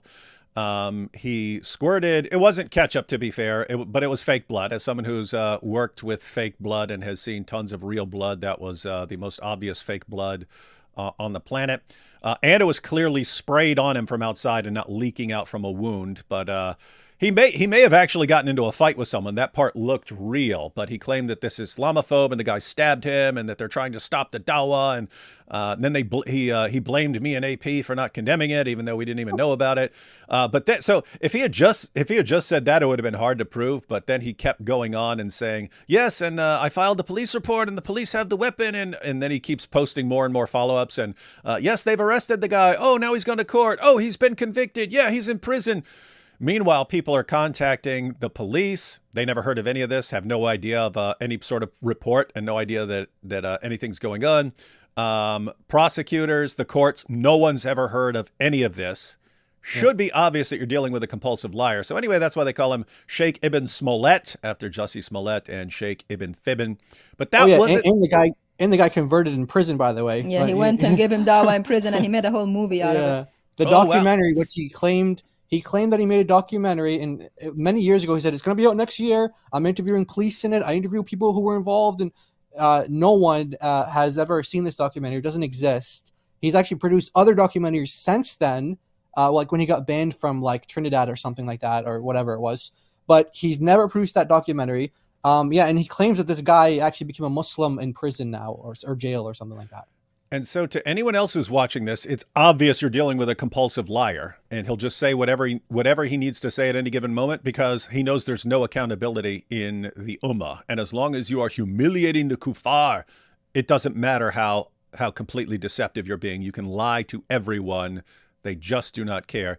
But that's not all we know about him. We also know that he has marital counseling services as a great sheikh. And how'd that turn out for one of his friends who needed some marital counseling for his wife? He did the one thing that as a counselor, if you do it, you get fired.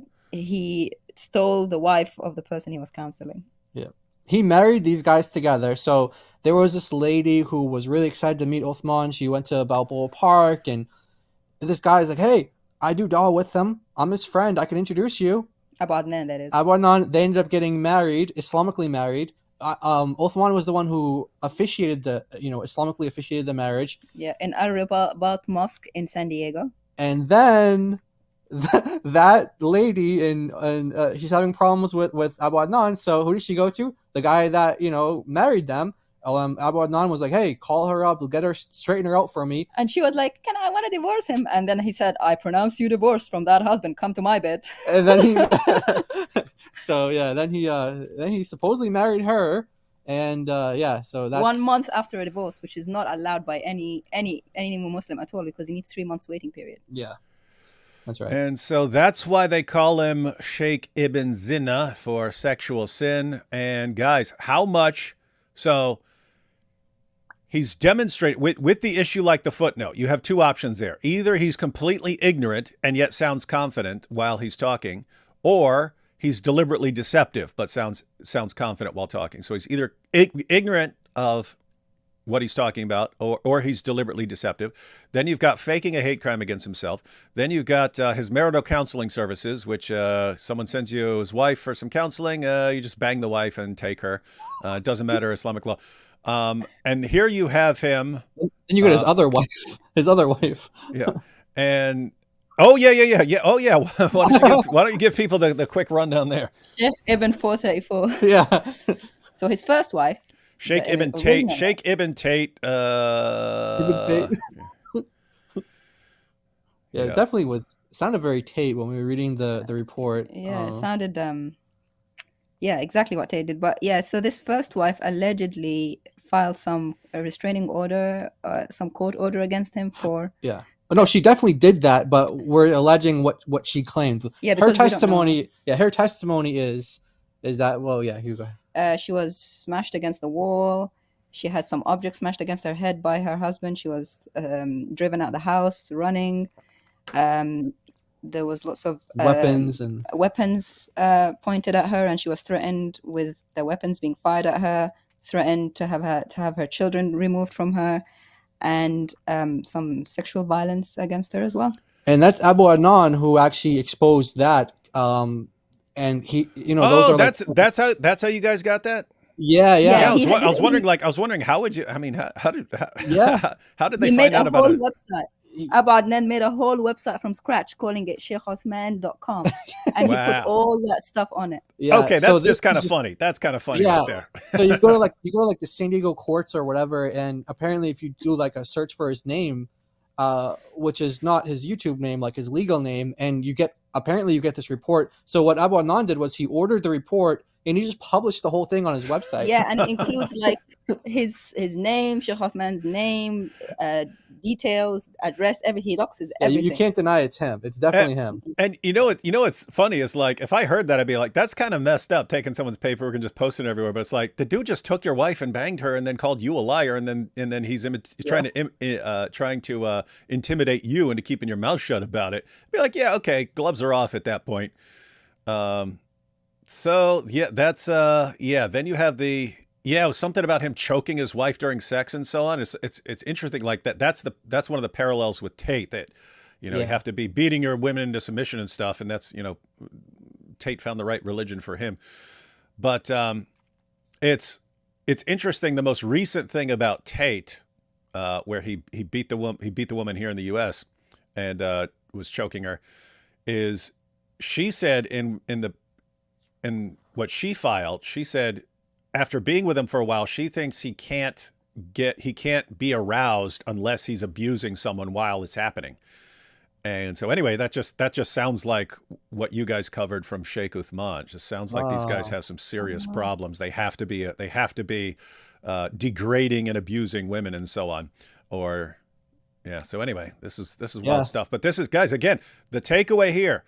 All this stuff is known. It's all publicly available now.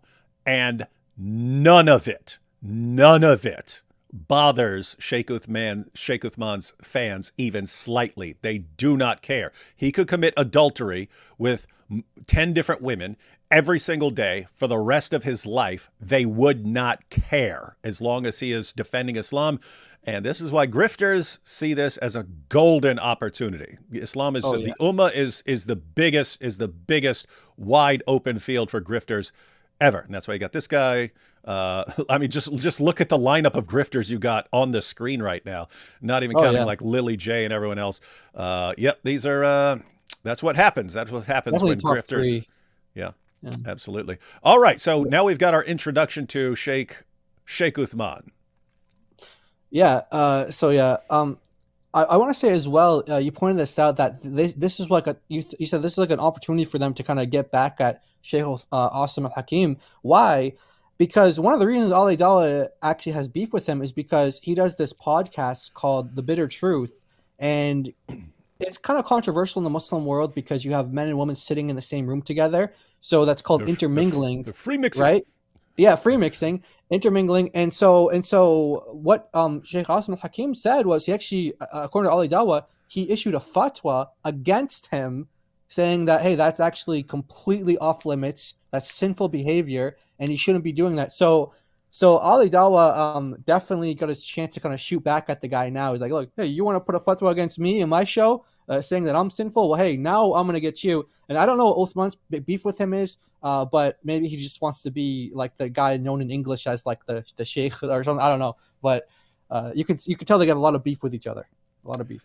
Awesome. Yeah. So we want to just kind of go like these are kind of like they're important points, but like to especially to Muslims because they take from this guy, and to everyone else too, they should be important. But these aren't as important as the rest. So we're going to go through these kind of fast, but just want to show you guys his inaccuracies with the Arabic language when he's reciting the Quran. And it might sound kind of like, okay, if you're not a Muslim, you're listening to this, you're like, okay, he made it like a mispronunciation here or there. But that's actually like the basics when you're a sheikh in Islam. The basics is what's called tajweed, which is like you have to know how to read the Quran, you have to know how to recite the Quran. That's like ABCs. If you don't know how to do that, you're not a student of knowledge. No, like they have 5-year-old children going to madrasas, Quran schools, and they can recite the Quran perfect. Like even if they don't understand it, they get the pronunciation correct. Now on the right here we have Al Islam Productions that are Muslims from the UK. They've made a series on his very simple Arabic mistakes, Quran mistakes for this sheikh, and we've got them on the left. They're called Al Islam Production. Those are 3 of the videos. Yeah, one word. And they've made lots of videos against them. One second. Let me read these titles. Uthman Farooq can't recite wudu verse. Does Mufti Uthman bin Farooq know Surah Al-Fatiha? Wait, he has a problem with he Surah even messed up on Al-Fatiha. Yeah, he even messed up on that. Yeah. Oh, wow. Shocking video of Uthman bin Farooq. And notice that's over an hour long. And they're all like 2 years ago. Yeah. So this is another mistake here. So we're going to play it. I'm going to explain to you what he says wrong. So we'll let Uthman say it, and then Daughter of Christ will give you the correct pronunciation, the correct verse as it's in the Quran, and we'll explain kind of the errors that he made here. So this is, like I said, kind of the minor, but we're going to lead up into the bigger stuff here. So here it is. One more time. Okay, he said, يَسْأَلُ أَهْلُ الذِّكْرِ, which means they are asking the people of the reminder. But he also done it grammatically wrong, because he said يَسْأَلُ أَهْلُ, which is in the nominative, the word أهل. It basically means they're asking the people of the reminder. So the people of the reminder should be accusative. It should be أهلا. So so he said يَسْأَلُ, they are asking. أهل, wrong, it should be أهلا, the people of the reminder. The Quran in Surah 16 verse 43 actually said فَاسْأَلُوا أَهْلَ الذِّكْرِ, which means it's the imperative. It says, so ask the people of the reminder. So he changes the verb and it does it also grammatically wrong, even for that change that he made. So you're saying the difference is it's what's on the screen. He's saying they are asking the people of the reminder, and it should be so ask the people of the reminder.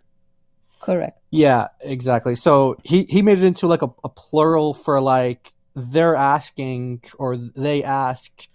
And when it's actually the Quran, the Quran has it, it's like, so you guys ask the people of the reminder. And if you go to the commentaries, by the way, some of them say that's the people of the book. Yeah, so he's the context is wrong. It's not that anyone should go to scholar to ask. It's you should go to ask the people of the book. And we got it in our Islamic dilemma. Yeah. Wait, one second. So I'm trying to understand the context. So he was saying that in response to. He's telling Sneako, no, it's great to ask questions. Is that how he was using it? So, hey, it's great to ask questions because the Quran says, and then he gives the verse wrong. Go ask the people of the book, but actually he made it as to go ask the people. Like they are like. So, in order to defend that, it's great to be asking questions in Islam, and we welcome questions. He had to distort the Quran in order to get that result, because the Quran is not a big fan of questions. Well, here's the thing, though. So it's saying to ask the people of a reminder, but the thing is that he's saying it wrong.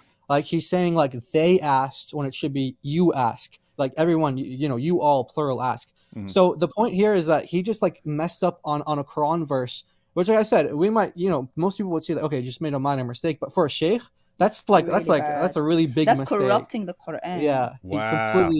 Yeah. And it's grammatically incorrect. Yeah, it's messed up. And so context-wise, the Quran has been corrupted Yeah.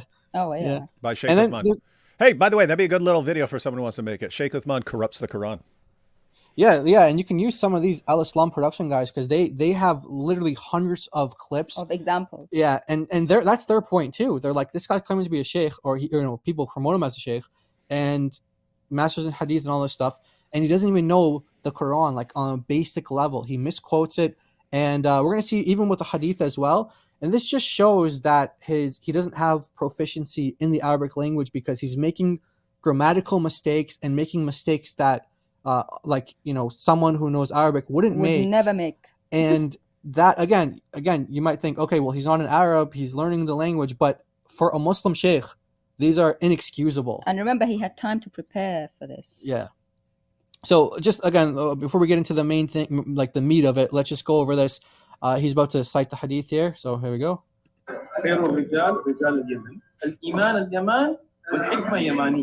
So the first one wasn't like a major error. He just kind of like missed a word in it. But the second one mistake he made here. Yeah, he said al-iman al-yaman, which means it was meant to mean is the faith is Yemeni. But he said in Arabic, the faith, the Yemeni. Yeah. He said the al, the twice. You can play it again. Yeah. Which makes no sense in Arabic or English. Did you hear that? Two al's together, al-iman al-yamani. You never see that in Arabic. The faith, the Yemeni. It should be the faith is Yemeni. So the correct thing is al-iman, Yemen, without the al be repeated twice.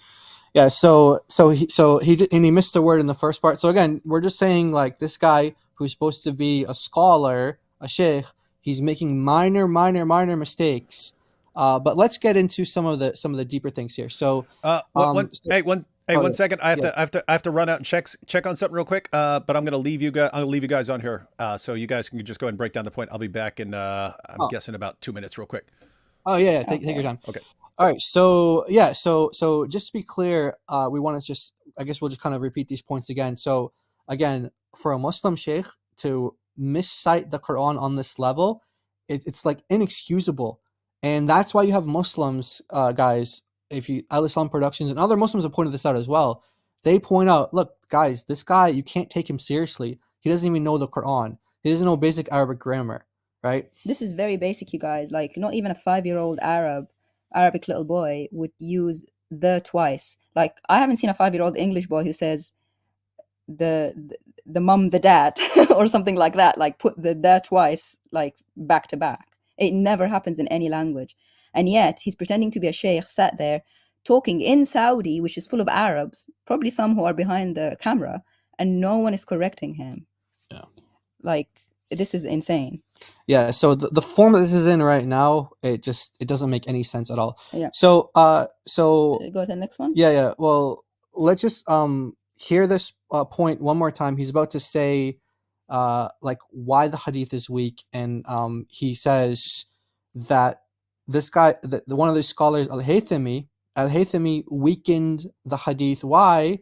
Because he says that two of the people in the chain didn't meet each other, right? They didn't meet each other. So we're going to ask the question, did Al-Haythami actually weaken the chain? And who are the narrators for this hadith? Is it who he's saying? Okay. All right, so let's see. So we have it here. This is in the Arabic, and we have a translation on the next slide. But we have Al-Haythami here. Okay. And what he says is that actually all the narrators are trustworthy. So here's the translation of it here. Okay, so remember what Uthman said? He said that there was a problem in the chain, so that's why Haythami wasn't good with it. Now Haythami here, the translation, he says it was all good. The added bit that he said, except for the break in the chain, isn't there.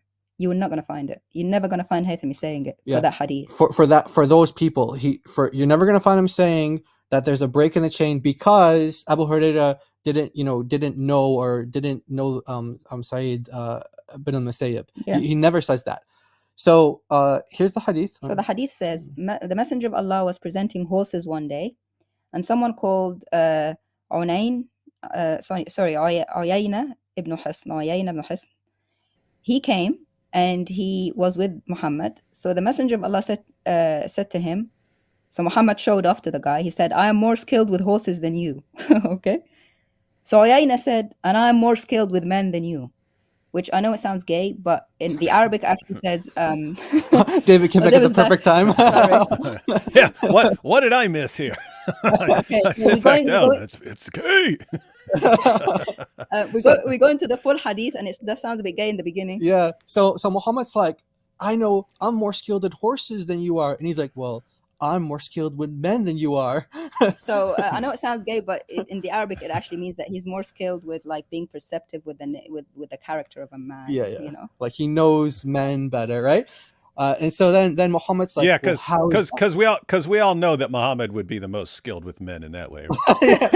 He's like, have you seen me in Dahya? Like, come on, man. So Muhammad has to one up him. So he tests them. He's like, oh, how is that? How do you know men more than me?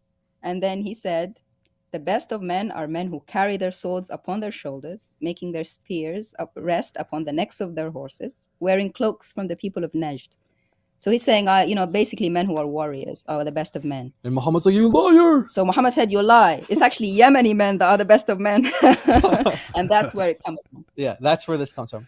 Yeah. And nice. so yeah. Okay. No. Just saying nice. So now everyone knows where that comes from. Yeah. So so he says Al-Haythami gets this hadith from Abu Huraira. Well, who does he actually get the hadith from? Actually, the hadith comes from somebody called Amr ibn Abasa. It doesn't come from Abu Huraira in this version. In this version. So Al-Haythami never says this comes from Abu Huraira, and in the chain there's a guy called Sa'id bin al-Musayyib, and by the way, they never met each other, so therefore it's not reliable. It's not a reliable chain. Never says that at all. That's complete fabrication. All that was made up. Yes. All that was made up. That story. Hang on, going back to you guys pointing out that this had already become an issue. Sheikh Uthman is swooping in to correct Sheikh Asim al-Hakim and show that Sneako has nothing to worry about, but he has time, plenty of time to do his research, and he comes in and he's ready, and you're saying he's completely wrong, and he's not even talking about the correct chain of narrators. Yeah, exactly. Not at all. He's mixing it with another chain, which is also sahih. So this one is sahih and another one is sahih. Sorry, I'm jumping ahead. Yeah, it's okay. So let's be clear. So he claims that Al-Haythami dismissed this hadith because he said Abu Hurairah is in the chain, and Abu Hurairah supposedly was getting it narrated. Supposedly the guy who was narrating it from Abu Hurairah is Sa'id bin Musayyib, and Sa'id bin Musayyib never met him. He never says that. That's complete fabrication. Now, there's another hadith that's related to this one, and this is in a book about the 40 different hadith about people of Yemen. And so this is that's the one I've seen. This is the one I've seen right here. Oh yeah. Okay. So check this one out, and then there's a little note here that we thought was important to add, because there is something that's weak in this, but it's not what you think. So we'll just read this one now because it's a little bit different story than the other one. But here's yes, this is from Musnad Ahmad, which Uthman ibn Fibn did mention. Yeah, he did mention Musnad Ahmad. Okay, so the hadith says the people of Yemen are on the verge of ascending upon you as if they are clouds. They are the best people on earth. So the man from the Ansar, which are the helpers in Medina, said, "Aren't we, O Messenger?" They're like, "What about us? The best? What about us?" Then Muhammad was silent. Then he said again, "Aren't we, Messenger of Allah?" Then Muhammad was silent again. Then he said the third time, "Aren't we, O Messenger of Allah?" Then Muhammad said the third time in a low volume, "Yeah, except you." Meaning like, hey, you guys are included. You're equal to people of Yemen. But that's actually the weak part. Guess which part is weak? The except you part. Yeah. So the part that Sneako would actually like. Yeah, exactly. That's right. So that's not that. So that's in the Arabic there, the illa antum, except you. Yeah. So hang on. Yeah. Same reference here. Yeah, same reference here. Oh, just to recap. So Sheikh Uthman was saying that there's a portion of the hadith that's weak, but when you go to the actual hadith, it's a different part that's weak. Yeah. So the part that would actually, you could actually, it would actually help in a sense, is the weak part. So you see how he mixed up everything? He mixed up absolutely all the everything. narratives to make it suit him, and it's all lies. Yeah. And so here's the reference here from Ahmed bin Hanbal again. It's the same exact thing that we showed earlier, and then again the same footnote is there saying like in a secondary narration it's weak, but he says except you. So he's like including the Ansar, saying you guys are included. You're also the best, But yeah, because he said it in a low volume, so not as many people heard. Yeah. Okay. Now we have here Imam Ahmed. He narrated the hadith. From who? From Amr ibn Abasa, not from Abu Huraira or Sa'id ibn Musayyib or any of the names he mentioned. And did he ever weaken it? He never weakened it, and he never mentioned any break in the chain. Okay, so that's what we want to point out. So Imam Ahmed, who he cited, never weakened the hadith, and he never said that it came from Abu Huraira. And he never mentioned any break in the chain from anyone. Nor Al-Haythami did he ever mention that it comes from Abu Huraira and that there's a break because Sa'id doesn't know him or whatever, or they didn't meet. And he never weakens it for that. There's a couple different chains he gives, and the one that we were just looking at, he says completely, all the men are authentic and strong. So now he mentioned Sahih Muslim, because remember, he said this is a strong chain. Mm-hmm. So this one's really important because, again, we got to pay attention to this part, because he said that the one that we just showed you guys now is weak because there's a problem in the chain. Well, we just saw there that there was no problem with the chain. But the reason that he says it's a problem with the chain is because Abu Huraira was narrating it from Muhammad, and then this guy called Sa'id was narrating it from Abu Huraira, right? Mm-hmm. And so he's saying, therefore, the chain in Sahih Muslim is stronger because, because that's what he thinks. So let's just recap that one more time. The riwayah in Sahih Muslim, it mentions al-iman al-yaman wal-hikmah yamaniya. Yani that iman is a sifa from the people of Yemen, and wisdom is something that is from Yemen. Okay, so if you go to sunnah.com and you type in the corrected Arabic of what he said, you'll get like the identical thing about 3 hits. Okay, Now it's interesting. So let's just ask the question one more time before we narrow in on these, because his point is that the one in Muslim doesn't include that sentence, doesn't include the phrase that says that the best of people are the men of Yemen. He's saying that doesn't appear there. Okay, so why does he tell Sneako that he shouldn't doubt, and why did he say you should reject the hadith? Let's focus on this part one more time. Why should Sneako reject it? Why? What does he say? This riwayah, there is a problem in the chain. Sa'id ibn Musayyib is a tabi'i. Okay. He's the one that reports this from Abu Huraira. Sa'id ibn Musayyib never met Abu Huraira. So there's a break in between those two, right? So is that clear? That's why Sneako should reject that hadith, because Abu Huraira supposedly never met Sa'id ibn al-Musayyib, right? That's what he says. And so therefore, because those two are in the chain together, there's a problem with the hadith, right?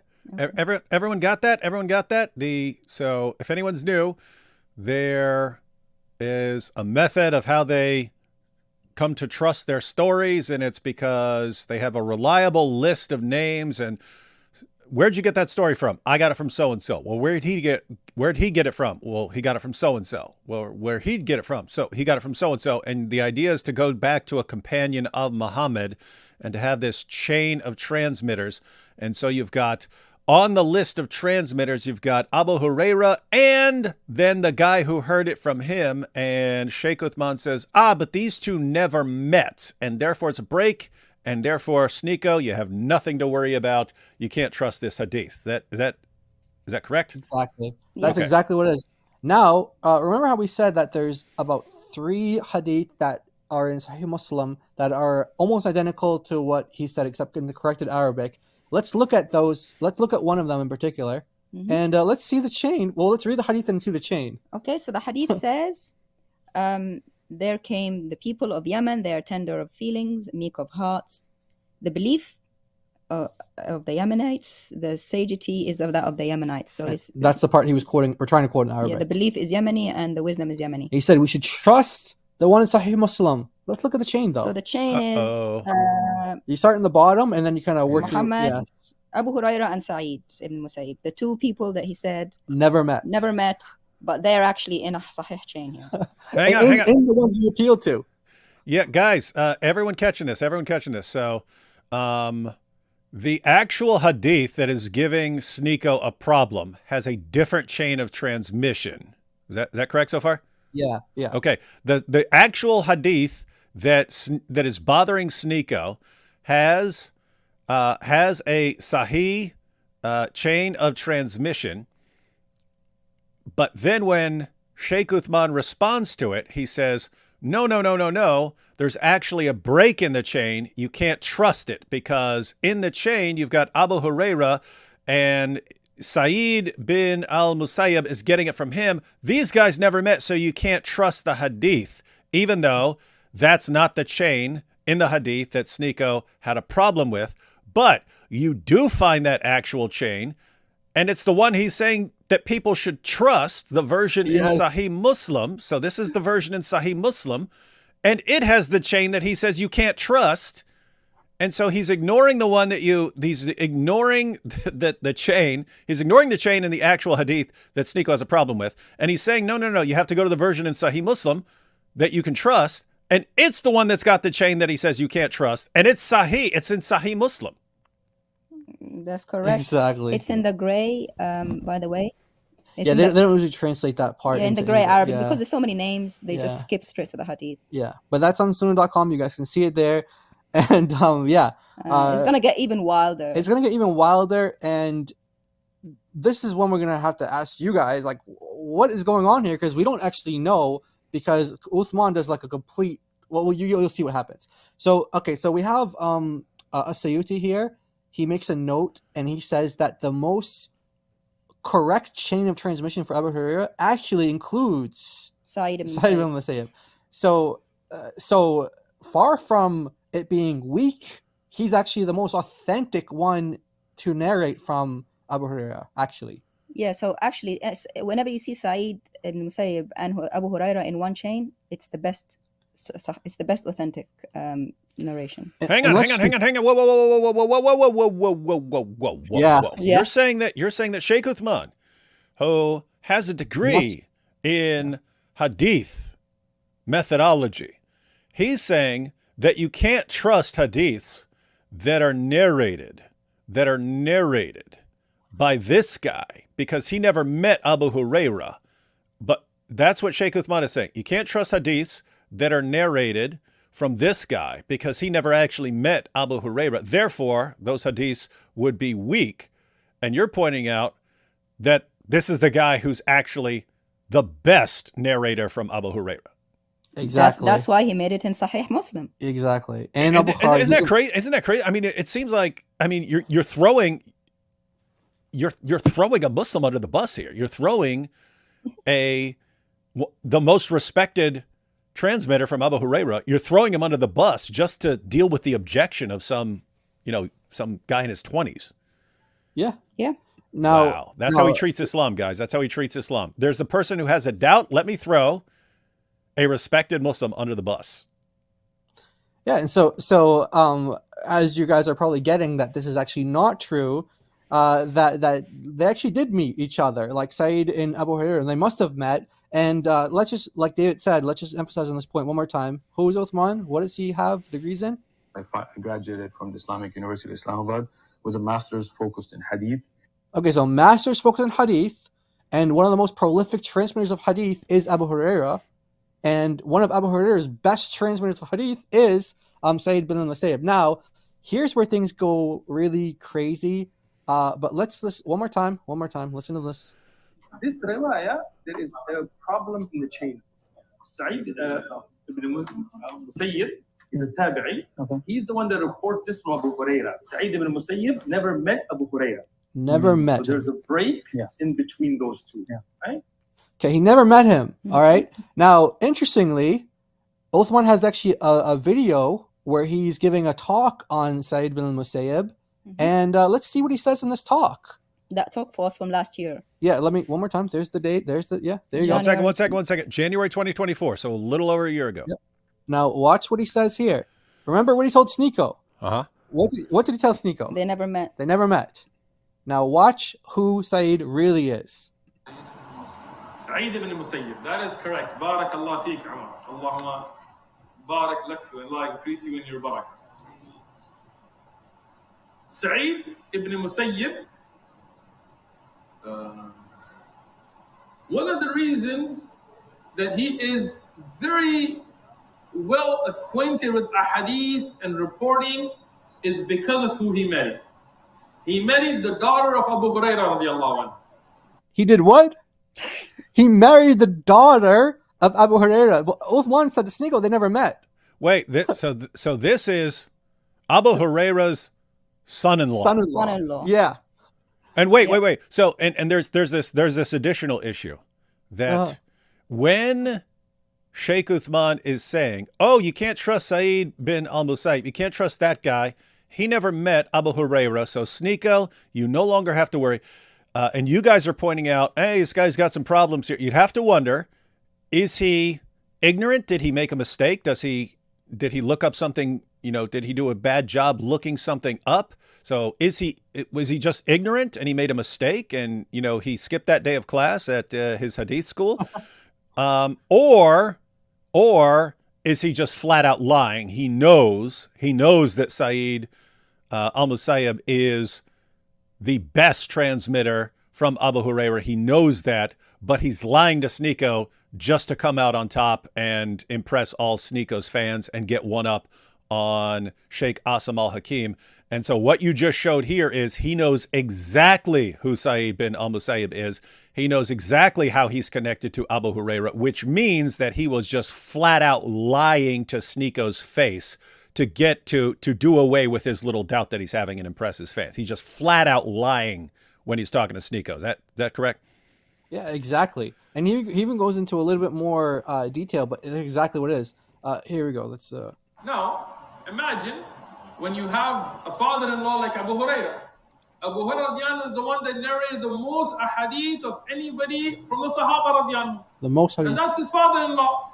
So when he was somebody who was always around such a person, then he would memorize those ahadith from his father-in-law and from his wife and from the other Sahaba, and he became one of the most narrators of hadith amongst the tabi'un, because his father-in-law was the greatest narrator of hadith from the Sahaba radiallahu. So to Sneako, they never met. Yeah.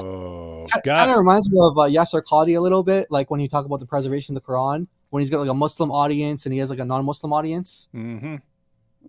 Complete opposite He worlds. said they were always around each other. Yeah. Everyone, did you just catch that? So this is Sheikh Uthman when he's talking to a group of Muslims who are not doubting something. And he says, Sa'id here is the guy you can trust most when it comes to these hadiths from Abu Hurairah, because he was his son-in-law. He's hearing it from the man himself. That's why Sa'id bin al-Musayyib is as good as gold. That's the guy you can trust. If you want to know anything from Abu Hurairah, go to Sa'id bin al-Musayyib. This is the golden child.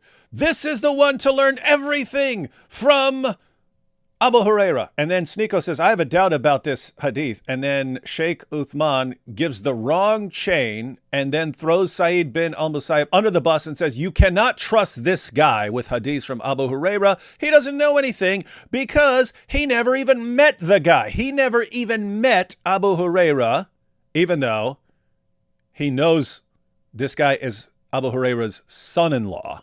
And he says in this video, he was around him all the time. That's why you can trust him. In which case, that means 100% indisputable, grade A lie he told to Sneako. He lied right to him and threw a Muslim that he regards as completely trustworthy under the bus and made him unreliable just to do away with one of Sneako's doubts.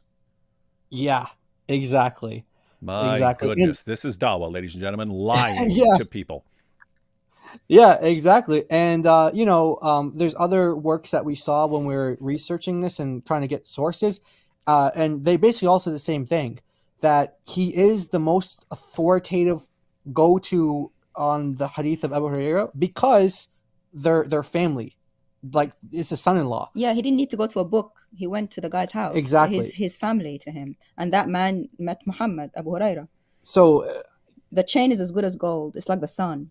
Yeah. when you see Abu Huraira and Sayyid Musayyib together. So if the fact that he said there's a break because that they never met is like another blasphemy in Muslim terms, because it's almost as bad as him mispronouncing the Quran. Like, this is terrible. Yeah. And it's like I thought it was bad enough that he's throwing Sheikh Asim al-Hakim under the bus when Asim al-Hakim was completely correct.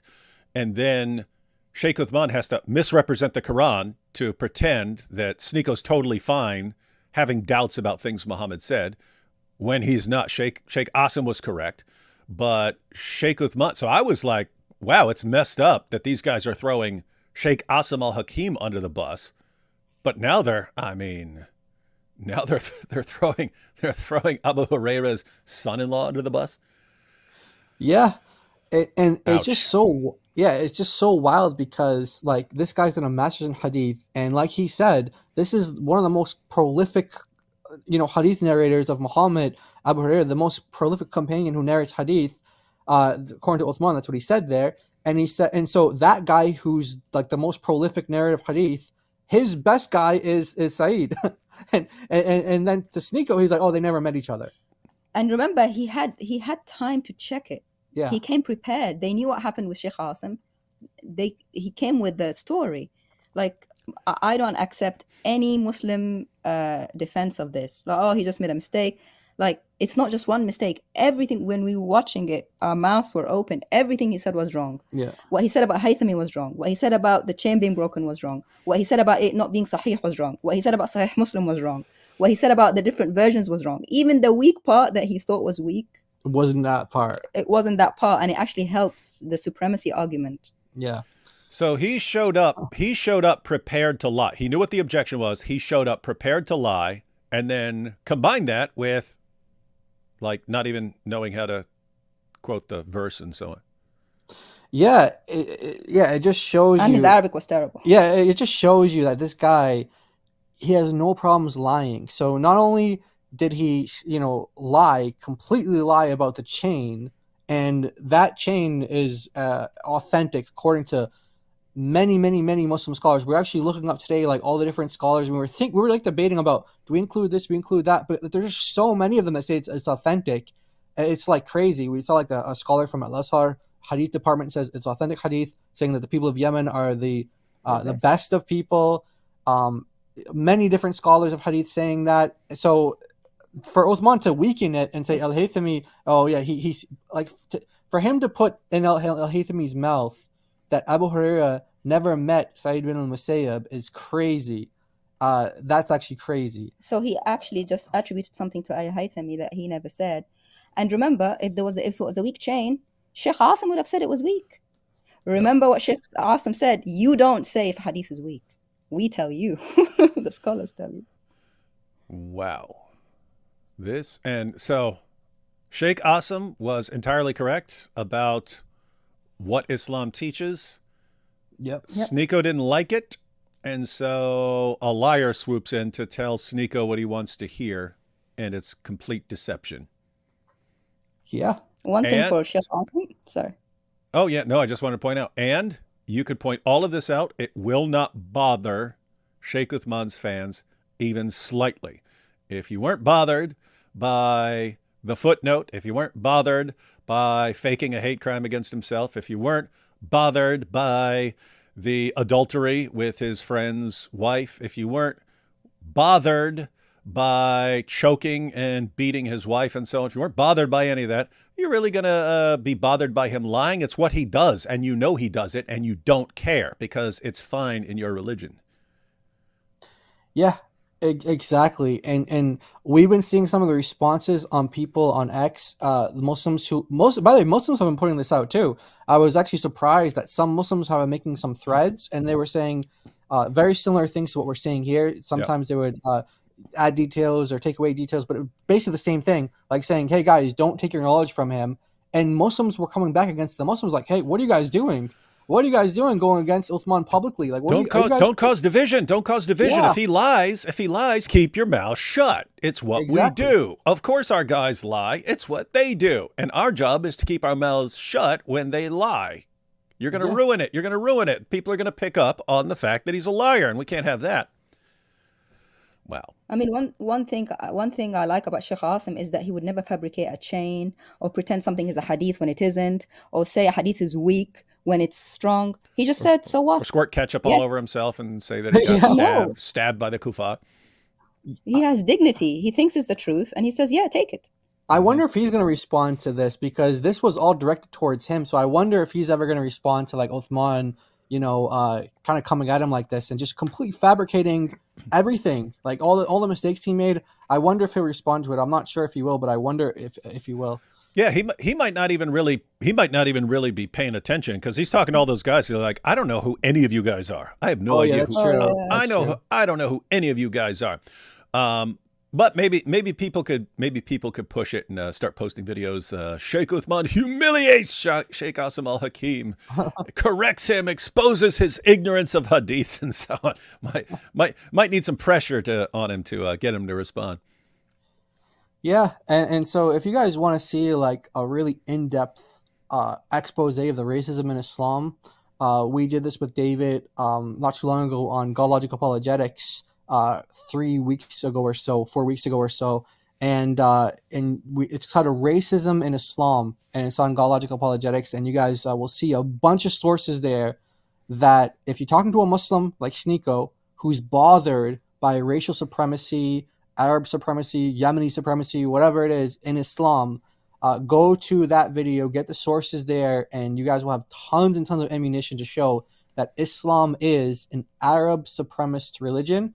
And even within the Arabs, there's a hierarchy that they have. And we pointed that out as well. And then there's tons of racism as well that we get into as well. So. And this is a chance for you guys to see how much Muslims lie. Imagine if he's lying on record on the internet, where you can actually check. This knowledge, by the way, is available online if you check. Imagine how much they lie offline when there is no recording. Like, he's acting like he's in the middle of the desert, like we can't check. And it's such blatant lies that are very easy. Like, even in English, if you write Sa'id ibn Musayyib and Abu Huraira, you get like the Wikipedia page will tell English you. pages will tell you they're related, they're in-laws. Yeah. And he's just saying they're never met. Oh, so you're pointing out, like, if this is what he'll say in a video and live when he's prepared, how much do you think this guy lies when the cameras aren't rolling?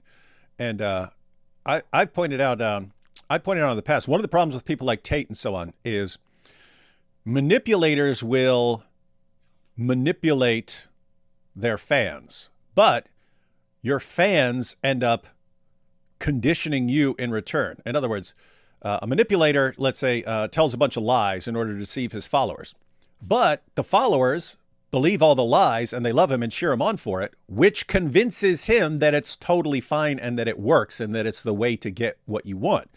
So the manipulator and the liar get programmed that they can get away with this, and they never get exposed for it and never get called out for it because their fans will defend them. So that's an issue with like someone like Andrew Tate.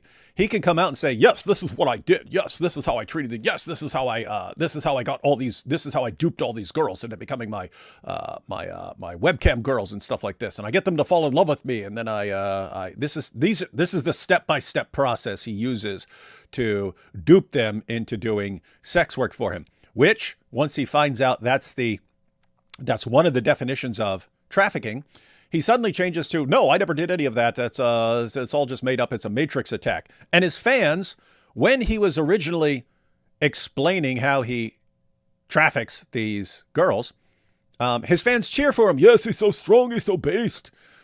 Then when he turns around and says, nope, it's all a lie. The matrix is attacking me. They go, yes, it's a matrix attack. What does that do to him? What that does to him is I can say anything right now. Tomorrow I can come back, say the exact opposite. Then I can say something else. Then I can say the exact opposite. And my fans will always cheer me no matter what. It takes away any concept of like consequences for your actions. It takes away any concept of accountability. You come to believe you can just lie as much as you want because you always get away with it. And your fans don't care. What do you care if someone else is calling you out as long as your fans, your community, doesn't care at all? So that's where Sheikh Uthman is. He knows he can go out and commit adultery right in front of his fans. They do not care. He can lie. He can make up anything he wants. His fans do not care. And so the result is what we see now. He can just make things up anytime he wants. Zero consequences. in his community, because his community will cheer for him no matter what. And if another Muslim points it out, they'll say, hey, what are you doing? You're causing division in the ummah when we need unity. This is ummah. This is Islam, man. Yeah. And so one of the contrasts we kind of wanted to make with this it's found in the Bible in John chapter 20, and a lot of people are familiar with the Apostle Thomas and doubting Thomas and this story here. And what we wanted to kind of take away for people like Sneako, who Sneako has these doubts, and instead of the Sheikh saying, hey, get out of my house, you're no second chances for you. You can't have any doubts at all in Islam. Islam does actually require you to have full, you can't question at all. Actually, the Quran literally tells you, chapter 5, verse 101, 102. No questions. Don't ask questions. If you do, people before you asked questions and they left the faith. So we want to show you how the Lord Jesus handles doubt and amongst even one of the apostles. And so if you want, you guys can read the whole story here. But the summary is that Thomas, he didn't get to witness the risen Jesus the first time when the others did. And so they told him about it. Look, we saw Jesus. And he's like, well, unless I see his hands and I see the nail marks and, I'm and put my fingers in there and I touch, I'm not going to believe. Put hands into his sides, I'm not going to believe. So the Lord appears and he says, hey, take your finger, reach in. You have doubts? Here, I have answers. And then Thomas, when his doubts are answered, he goes, my Lord and my God. And the Lord Jesus blesses him. Blessed are you. And also, blessed are those who have not seen and yet have believed. So, the point here is that when you have doubts and you get answers, it will strengthen your faith in Christianity. You'll find the answers. You'll know, this is strength. I mean, a lot of Christians can testify. They might have had questions. They might have doubts. When they found the answers out, they will tell you that their faith was strengthened, that they were able to, had a deeper foundation, and they were able to answer and help other people with those same doubts. In Islam, though, you're not encouraged to talk about your doubts. You're not encouraged to tell people about your doubts. You're discouraged from it, and you're actually told not to doubt. Don't question anything at all. Just have this blind faith. But the Lord actually, the Lord will encounter you. It says in Isaiah, come, let us reason together. Isaiah chapter 1, verse 18, let us reason together. So in Christianity, your questions are welcomed. You can reason, you can have discussions. And when you get those answers, it will, just like Thomas, it strengthened my Lord and my God. It will strengthen your faith. And, blessed are you. Yeah. So. And I mean, I think that's connected to Islam wanting to silence all criticism and always having to, so if you're in Pakistan, you'll be silenced either by being tossed in prison for blasphemy or sentenced to death for blasphemy, or just by a mob forming and beating you to death if you criticize Muhammad or the Quran. In Western nations, it'll be a bit different. People still try to make blasphemy laws in the West, but it's constantly complaining about Islamophobia and so on anytime anyone criticizes Islam in any way. But there's always this constant ongoing effort to silence criticism. But I mean, think about how that is connected to not asking questions, not questioning Islam. If I told you, hey, there's this religion out here, and it does nothing but lie to get people to convert, and then once they've converted, says, if you ask questions, we're going to call you an apostate and you'll be on a death sentence list. But yeah, we're going to lie to get you in, and then once you're in, you're not allowed to question any idiotic thing that we made up. You're not allowed to question the lies anymore. If you saw something like that, and then we have to basically silence the entire world from criticizing this. We have to go country by country, silencing all criticism. That doesn't sound like a strong, confident belief that you've got the evidence on your side. That sounds like a deep insecurity that you have no defense of what your claim is. And that's why you have to lie to get people to convert. You have to make up things, perfect preservation of the Quran, scientific miracles, all that nonsense. You have to lie to get people in. And then once they're in, you have to use threats and intimidation to keep them there. And you compare that with, again, you go through the story of doubting Thomas, what ultimately solves Thomas's doubts? It's in Christianity, we've got a risen Lord who appeared to people. And in other words, we've got something where we can say, this is how we know it's true. And if you're having doubts, why don't you check this out? And in Islam, it's, oh, you're having doubts? Shut up. You can't doubt. You must have certainty. You have to have the certainty. You just have to have the certainty. And think about this. Sneako, what are you talking about? I didn't know anything. You guys told me a bunch of stuff and got me to convert. And by the way, the stuff isn't even true. But now I have questions because I'm finding out that what I thought was good about Islam, it doesn't have this favoritism towards certain groups. It actually has that. And so I'm bothered by it because that's one of the things I thought made Islam true. And I'm finding out it's not true. What's going on here? And what do? Sheikh Assim, how dare you kafir? You don't get to doubt. No doubts. You must have certainty. And then Sheikh Uthman gives the alternative, which is to just lie to him. So it's either shut up or lie. You silence the person or you lied to him. But under no circumstances do you just openly tell the truth and invite questions. This is pathetic, man. This is just pathetic. And by the way, another one of them dawah losers, Muslim Lantern, came out and doubled down and said, I haven't studied, but yeah, it's weak. Yeah. And by the way, Muslim Lantern and Uthman ibn Fibin are both in some Muslim Avengers League. The Dawah League. The Dawah League that basically meant to resolve their differences. Because of people like Daniel, they're like, hey, we don't want any things like this to happen ever again between Daniel and Jake. So what we're going to do is we're going to form under the Sheikh, and he's going to be like our leader. So they're all in like this Dawah League too. Yeah, and the top Sheikh is called Uthman al-Khamis. The deal was, if anything you differ on, come to this Khamis guy and he'll sort it. So they didn't go to him. They should have gone to him because he would have straightened them out with the chain and everything. Yeah, exactly. These are the times we're in, guys. It's you've got the older generation, which still takes Islam really seriously and takes our obligations seriously, and a younger generation of grifters and manipulators and con artists who see Islam as their way to mass manipulate tons of people, and so they will not hesitate to make things up as they go along. Awesome times, and we get to be the ones who expose it. Good times, good time. That's all right. Want to go through these last super chats here? Yeah. Yes. Let's do it. What type of soap do you think Mike Winger uses? Caress. There's one called Caress, or some version of Dove. One of those. Got to be one of those. I'm selling Diha's lotion to help Ali Dawa, made with the stuff I should. What's wrong with you people, man? People are very rude. People are very rude and insensitive. Joshua says, can I make Surah 2:231 my number 13 Islamic dilemma example as Surah 2:226 to 243 topically on marriage?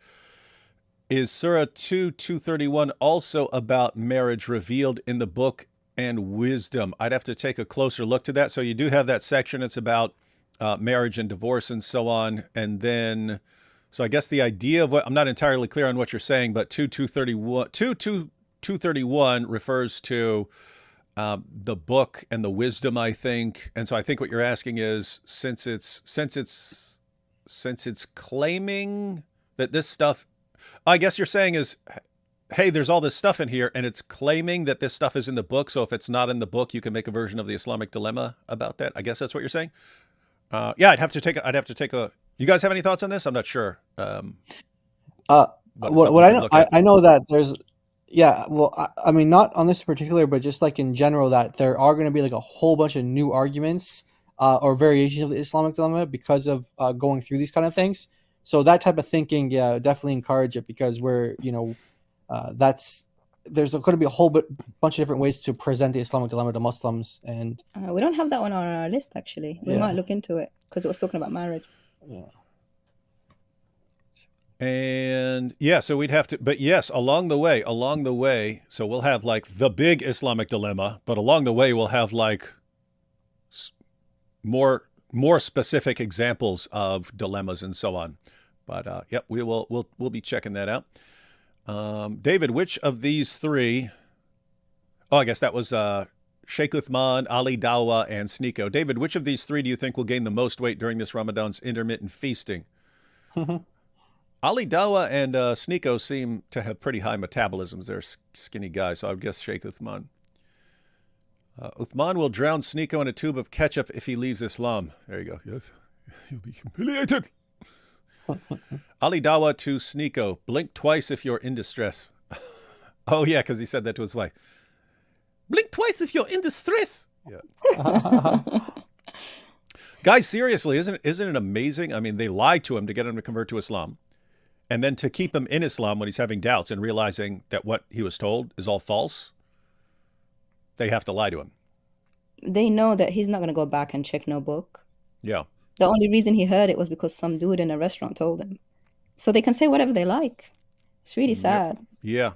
And the And problem... they joke about him leaving Islam too. They like joke about it. They're like, you know, like Warner's like laughing about it. He's like, oh, you that's why Sneako left Islam, because of you. And they're like telling jokes like... Yeah, it's all funny. And then you've got the one serious guy, Sheikh Asim al-Hakim. I don't know why you guys are laughing. Like you guys just joke around about this stuff. You don't realize you're on some dangerous ground because this is very serious stuff. And they throw him under the bus and throw respected Muslims under the bus. Even Abu Huraira's own son-in-law. That was not fun religion. Yeah. 252. So you think Uthman was definitely lying about that, right? 'Cause I was trying to think, like, does he just maybe he just like look at his notes for these lectures and he doesn't actually like study this stuff? And maybe he just recites it. Yeah, he's just reciting it, or does he doesn't actually internalize it? He's just kind of like saying it, or do you think he's just straight up lying? Like I mean, I was kind of but he made the whole thing up from A to Z. Yeah. Yeah, so the idea there, guys, is we saw Sheikh Uthman seem to know who this guy was and seemed to know that he was the son-in-law of Abu Huraira. So he seemed to know exactly who this guy is and that he's trustworthy and reliable according to Islamic standards.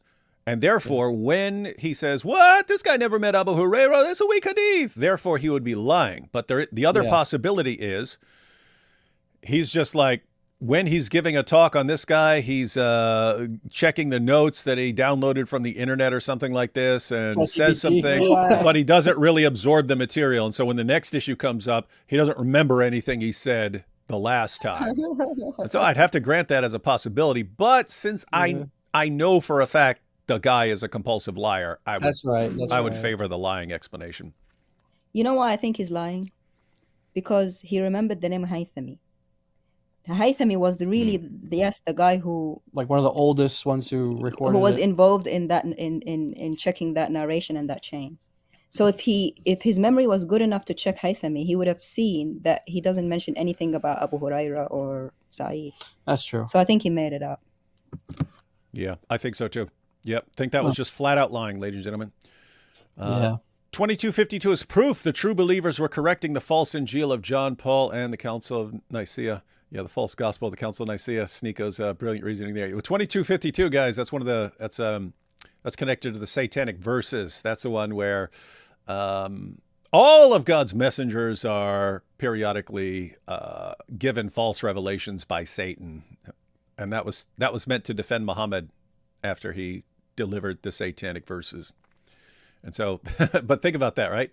Hey, Muhammad, you just delivered a revelation as if it's from Allah, and you promoted polytheism, told us we can pray to 3 pagan goddesses. Then you came back and said, the devil made me do it. Satan tricked me. And then when you get exposed for this, wait a minute, can we really trust this guy if he's delivering revelations from Satan and can't tell the difference? Then he receives a revelation saying, oh, all Allah's messengers do this from time to time. So, so what did he do? Same thing, Sheikh Uthman. He's just throwing everyone else under the bus. But this is the Quran throwing all prophets under the bus and saying they all fall for this from time to time. Yep. Why does Sheikh have greater names than Allah, but Muhammad has but less than Muhammad? Why does the Sheikh have greater names than Allah, but less than Muhammad? You guys know what this means? Maybe Allah ibn Fibbin's names, like Ibn Oh Fibbin, yeah, yeah. Okay, yeah, Uthman has more. Okay, he has more names than Allah. less than Muhammad. Yeah, that's funny. Yeah. Hey, we should keep a list, and as soon as Sheikh Uthman gets up to 99 names, then we should do something about that. The 99 names of Sheikh Uthman, and then explain them all. Oh, that'd be a good video. The 99 names of Sheikh Uthman ibn Farouk. That would be good. Sheikhs should have a shakeout. I choose cow. That'd be good. That'd be good if they had that. Sheikh Uthman sounds a lot like Momo. Ketchup and condiments be upon him. Yeah, as far as just duping people and saying what they want to hear to get them to remain in your religion. Sounds exactly like Yeah. him. Dizzle, why they choose Times Square for Salat? Because they're trying to send a message. They're sending a message to people. Hey, look, we're taking over. Look how strong we are. And they're sending a message to fellow Muslims. Look how weak everyone is. We can just come down here and plop down in the middle of everyone. We can do whatever we want. They're not going to stand up or question or object in any way. Yep. Love you, David. Well, I'm glad you do. Sam says, Apostolic Prince is folding Muslims on TikTok. There is not free will in Islam, and Allah is contingent on Muhammad if you say there is free will. Nice. Yeah, there are all sorts of issues on that one. What is that? What's I up? read that one right. Oh, About okay. Oh, TikTok? no, there's two. I saw free will again. I was like, did I just repeat that one? There is no free will in Islam. To say so makes Allah contingent. Allah's divine speech allows for special pleading for Muhammad. As Aisha says, your Lord hastens in fulfilling your wishes and desires. Yeah. That's why I like Aisha, that she pointed that out. Welcome to Islamic whack-a-mole, the art of trying to obscure parts of Islam by throwing narrators under the bus without accidentally destroying any reliability of all their other sources. Yeah, I mean, that is the big takeaway. You know, to be fun, a little side project is to go and find all the hadiths narrated There's literally hundreds. by that tag team and say, see, all these, and yeah, just go through Sahih al-Bukhari and Sahih Muslim and say, all these hadiths are actually weak according to Sheikh Uthman ibn Farouk. That'd be a fun little video. Here are all the hadiths in Sahih al-Bukhari and Sahih Muslim that are actually weak according to Sheikh Uthman ibn Farouk, and watch him get in trouble for casting doubt upon him. It's actually doable too, because the way that it's set up on Sunnah.com for like the search, if you just like type in exactly, I think I did do the keyword search and I got like almost 200 hits. Yeah, and they're all sahih. Yeah. Oh, yeah. Yeah. Because of those golden jewels. Yeah, exactly. Yeah, and by the way, guys, that would be very easy video to make. I mean, since you know how to search for it and stuff, just play what Sheikh Uthman just said and say, hey, here's the connection that he said. This guy never met this guy, but here's how many hadiths are narrated from this guy to this guy.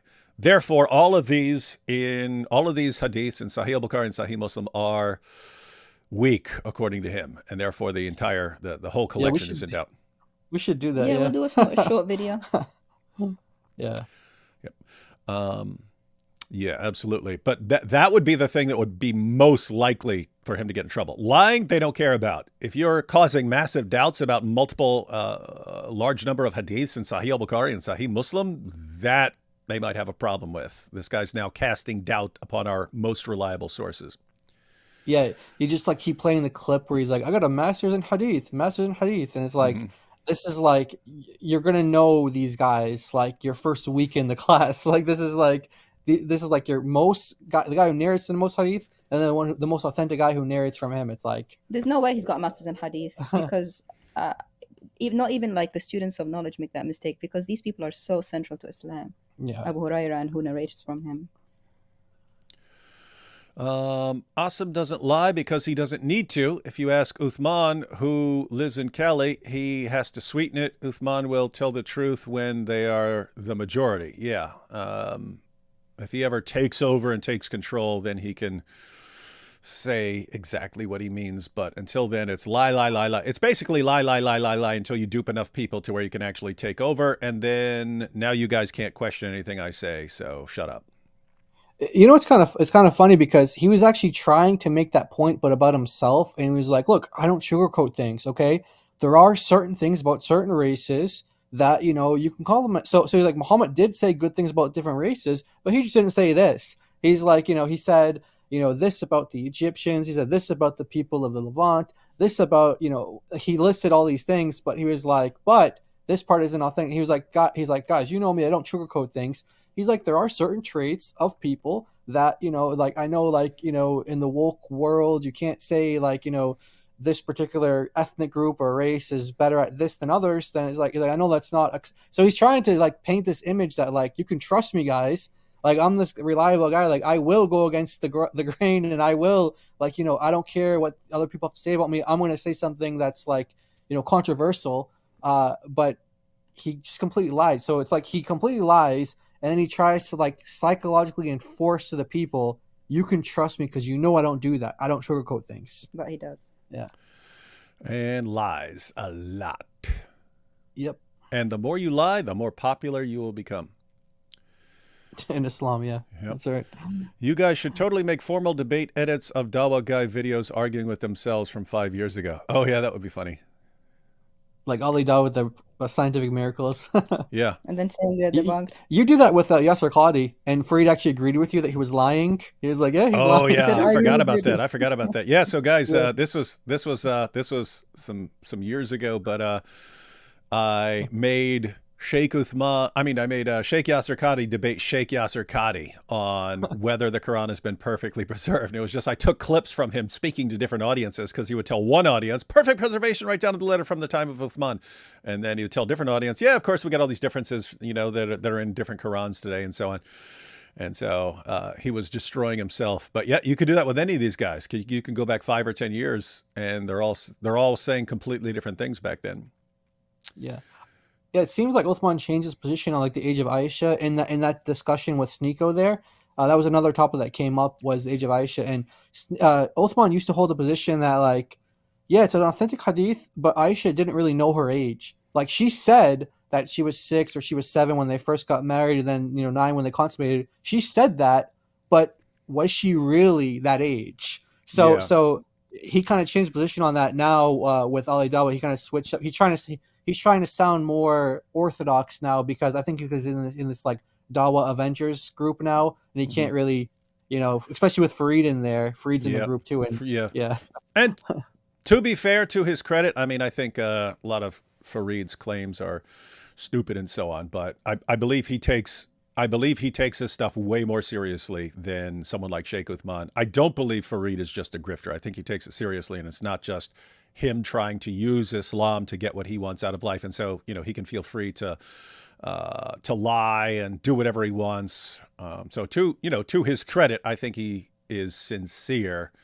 But yeah, that's what I mean. Sheikh Uthman is saying all this stuff. Going to be hard to be around some Muslims who would have a problem with throwing all these hadith guys under the bus.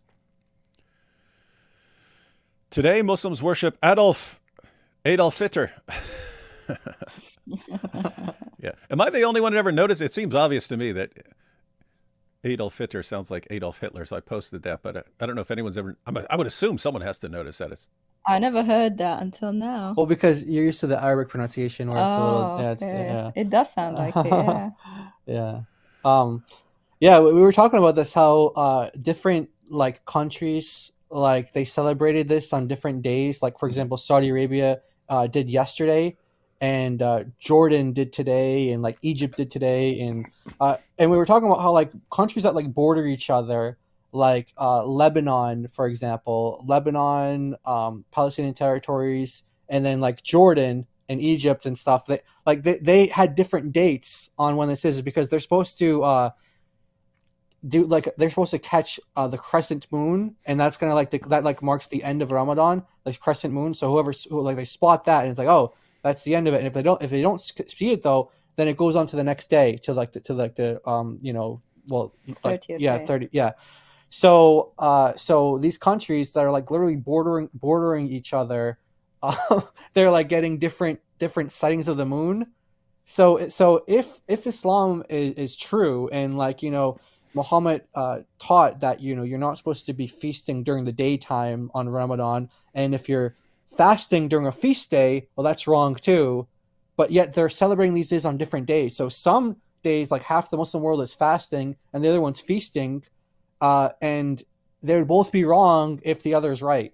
So yeah, it's actually haram to eat. It's haram to fast on Eid day, and it's haram to eat on a fast day. So if you get it wrong, you're committing a forbidden thing. Yeah. So like they're you know, someone has to be right, someone has to be wrong. Like one of them is right, one of them is wrong. They can't both be right. You know? Mm-hmm. So hey, give us the perfect Arabic pronunciation of Eid al-Fitr. Eid al-Fitr. Ah, yeah. So if like you do the it like that, beginning if you do it letter with is like- the, if you do it the Fitr, then Yeah. and the But- beginning it's like a little like the like ah sound, like Yeah. ayn. But it does sound very much like it. Yeah, it does. it has the same cadence to it. Yeah. Let's see. Off topic, as an archaeologist, how pyramid discovery was reported looks sus, especially on the tale of West Hufwin. Yeah, I haven't been following any of that. I know a couple of people have posted videos on it, so I wouldn't know enough to comment on the. I assume you're talking about the finding the people saying there were all these chambers underneath pyramid or something like that. But yeah, I haven't followed them. I commented on Sheikh Uthman lying about a hate crime and adultery. Someone actually replied, "Who cares?" That is true. But Yeah. That's literally what they say. Wow. They're like, yeah, we don't care. we don't care. Whatever helps him spread his lies is good.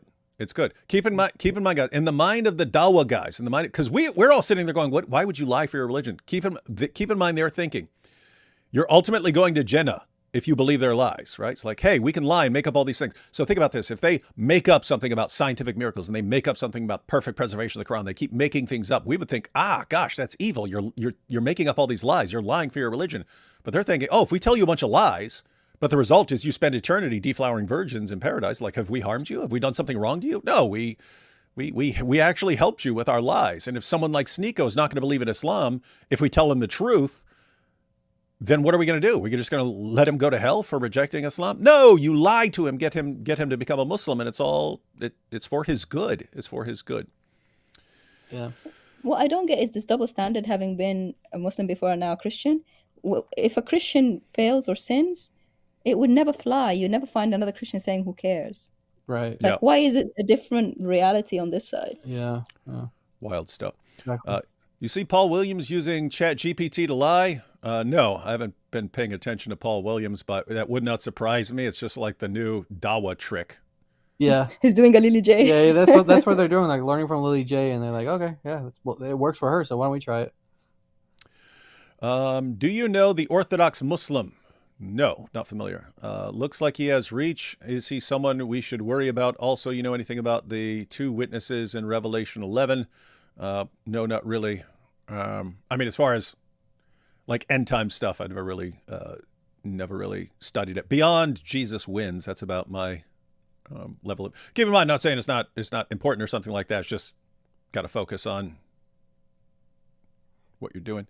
Orthodox Muslim? Nope, not familiar. Yeah, he's like a TikTok guy, and he's the one who exposed Central for his Dawah script. That's the guy. Libiano. Yeah, that's Libiano. Yeah, he was the one that was supposed to be included in Central's Discord server, where he's like, "Hey guys, pay for this, and you're gonna get Libiano / Orthodox Muslims notes for his debates and all this stuff." And he was the one that ended up exposing it, and he's the one who gave us all the ammunition against Central that he's like this big liar, big scammer. He was one of our clips that were shipped. Yeah, clipped and shipped. Yeah, clipped and shipped. So he's not at all. He's not at all a threat. He's actually he works in our favor a lot of the time. He actually sees the danger in Islamic dilemma, and he tries to say that actually God may have been a father Islamically, Allah. Oh yeah, they caused a huge rift on the TikTok Muslims, and the Muslims on one side who say that Allah was called father at one point, the other Muslims are dubbing them the Fatherites.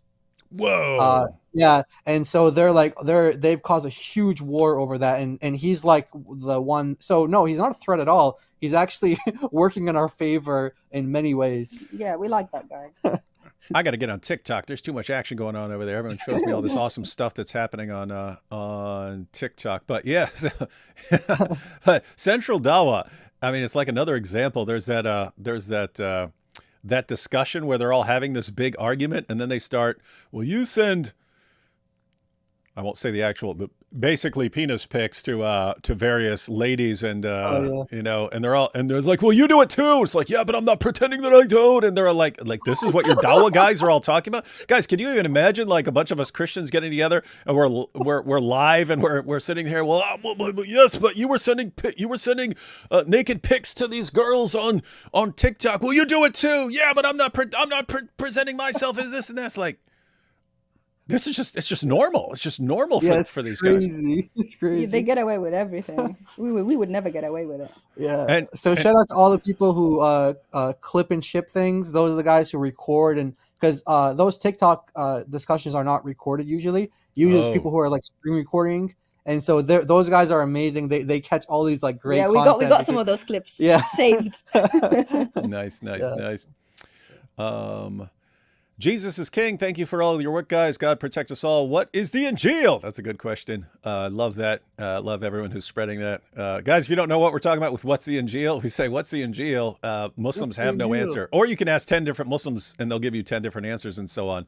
But it's funny because the Quran orders us to judge by the Injil, but Muslims say we don't have the Injil. So it's important. Hey, your God is telling us to judge by the Injil. See, he's affirming our book. And they go, no, that's not the Injil. And then, okay, well, what is it then? If you're saying it's not this, then what is it? Because your God commands us to judge by it and says we're in trouble, we're going to hell if we don't judge by it. What is it then? Tell us. If you're saying this is not it, then you must know what it is because you're saying this is not it. So what is it? And so, good question to learn how to ask. Which sheikh is the better Muslim? Ooh, it's kind of different, right? Like, yeah, like Sheikh Uthman, he's lying and stuff like that. That's perfectly Islamic. Sheikh Asim al-Hakim, he's like, no, this is the way it is, and he doesn't have to lie for it. So, who's the better Muslim? Guess what? They both are in different contexts. In an Orthodox Muslim context, Saudi Arabia, where Muslims have control, Sheikh Asim al-Hakim is correct. Now you can just say it, and if you doubt, we're going to call you a kafir, and we're going to do something to you. So he's right in that context. Sheikh Uthman is in the context of the kuffar, where war is deceit, and they're at war with everybody, and war is deceit. So you're constantly lying to everyone to get your way. So guess what? They're both correct in completely different contexts. That's right. Great answer. Yeah, that's awesome. Yeah. There is no mix-up. The prophet can't fix up. Musnad Umar, I saw the messenger of Allah doing wudu after relieving himself and wiping over his leather slippers, then praying, and wiped over the leather straps. The Muslim I'm debating says 2 Thessalonians says 2 Thessalonians 2:11 makes God sound like a liar, like Allah. How would you respond? Yeah. Go ahead. Then I'll toss my thoughts in. Go ahead. Okay. I mean, the context is pretty clear that these are people who are like constantly rejecting the truth, constantly rejecting it, constantly rejecting it. It's kind of like Pharaoh. That's exactly what I was thinking. Is exactly like Pharaoh. Yeah, it's exactly like Pharaoh. It's like if you read the account of what happened to Pharaoh, you'll see that Pharaoh hardened his heart multiple times. Yeah, and God just like, okay, that's the direction you're going. All right. And so just pause right there. So guys, the story of Pharaoh, God sends Moses and Aaron to Pharaoh and stuff, saying, "Hey, let my people go," and so on. And you get all these miraculous signs, and it would say Pharaoh hardened his heart. Right? He sees what's going on, but he hardens his heart. He's stubborn. He's rebellious. And so the passages say Pharaoh hardened his heart. Pharaoh hardened his heart. Pharaoh hardened his heart. And all of a sudden, it switches to the Lord hardened Pharaoh's heart. Yeah. In other words, it's, hey, you're locked into rebellion. Fine. There comes a point where God is going to say, okay, now you're sticking with that. You're sticking with that. So this is God's judgment on people. But yeah, go ahead. And there's 3 different Hebrew words that are used that are usually all translated as harden in English. But one of the words, chazak, which means to strengthen, it's just like, yeah, God is like strengthening. He's giving, all right, this is what you want to do. Okay, more power to you. Like that's that kind of same kind of thing. So multiple words are used, and if you look at there's nuances, to them, but that's a lot of the time that's what's going on. It's God strengthening the decision of Pharaoh. He wants to go his way, so God's like, okay, go your way. So like in verse 10 in 2 Thessalonians chapter 2, verse 10, it says that they did not receive the love of the truth that they might be saved. So they didn't receive the love of the truth, right? And then it says, and for that reason, God will send them into a strong delusion that they should believe a lie. Did you guys catch that? Did you guys catch that? Everyone pay attention to what it actually says. They perish because they refused to love the truth and so be saved. For this reason, God sends them a powerful delusion so that they will believe the lie. So it's, hey, we refuse to believe the truth, and God sends them a powerful delusion. How? Well, you see, he lets Satan do his thing. He lets Satan do his thing. And I would just say, guys, look at the world you're in right now. So I'm not saying this is referring to, I'm not saying this is the end times right now or anything like that. I'm saying this happens, right? You have people turn away from God, and what happens? They seem to start losing their minds, right? And it's like, okay, I'm not protecting you from delusion and so on anymore. Fine. You want to go astray, you want to rebel, here's some delusions, and just look at how insanely delusional. In other words, if you look at, let's say, Western leaders going, we can't get enough of Islam, we need more Islam, it's so great. You wonder, how can you be this insanely stupid? Or in, Queers for Palestine and stuff. Yes, we love Islam. It's the greatest thing ever. These guys would kill all of you. What are you doing? To me, it looks like a spiritual issue. Like, I can't even believe that people in the West can be this insane and stupid, thinking that Islam is this great thing and you just can't get enough of it. You're looking at all the consequences, and it seems like a spiritual issue. And it's what? You got people turning away from God, and then all of a sudden they get all these delusions. And it's like, that looks like what happens. Now, so what would the problem be if someone says, I don't care about God, I'm going to go in my own way. I don't want any of that stuff. I don't want any of that stuff from God. Don't care about Christianity. Don't care about the gospel. I reject all of that nonsense.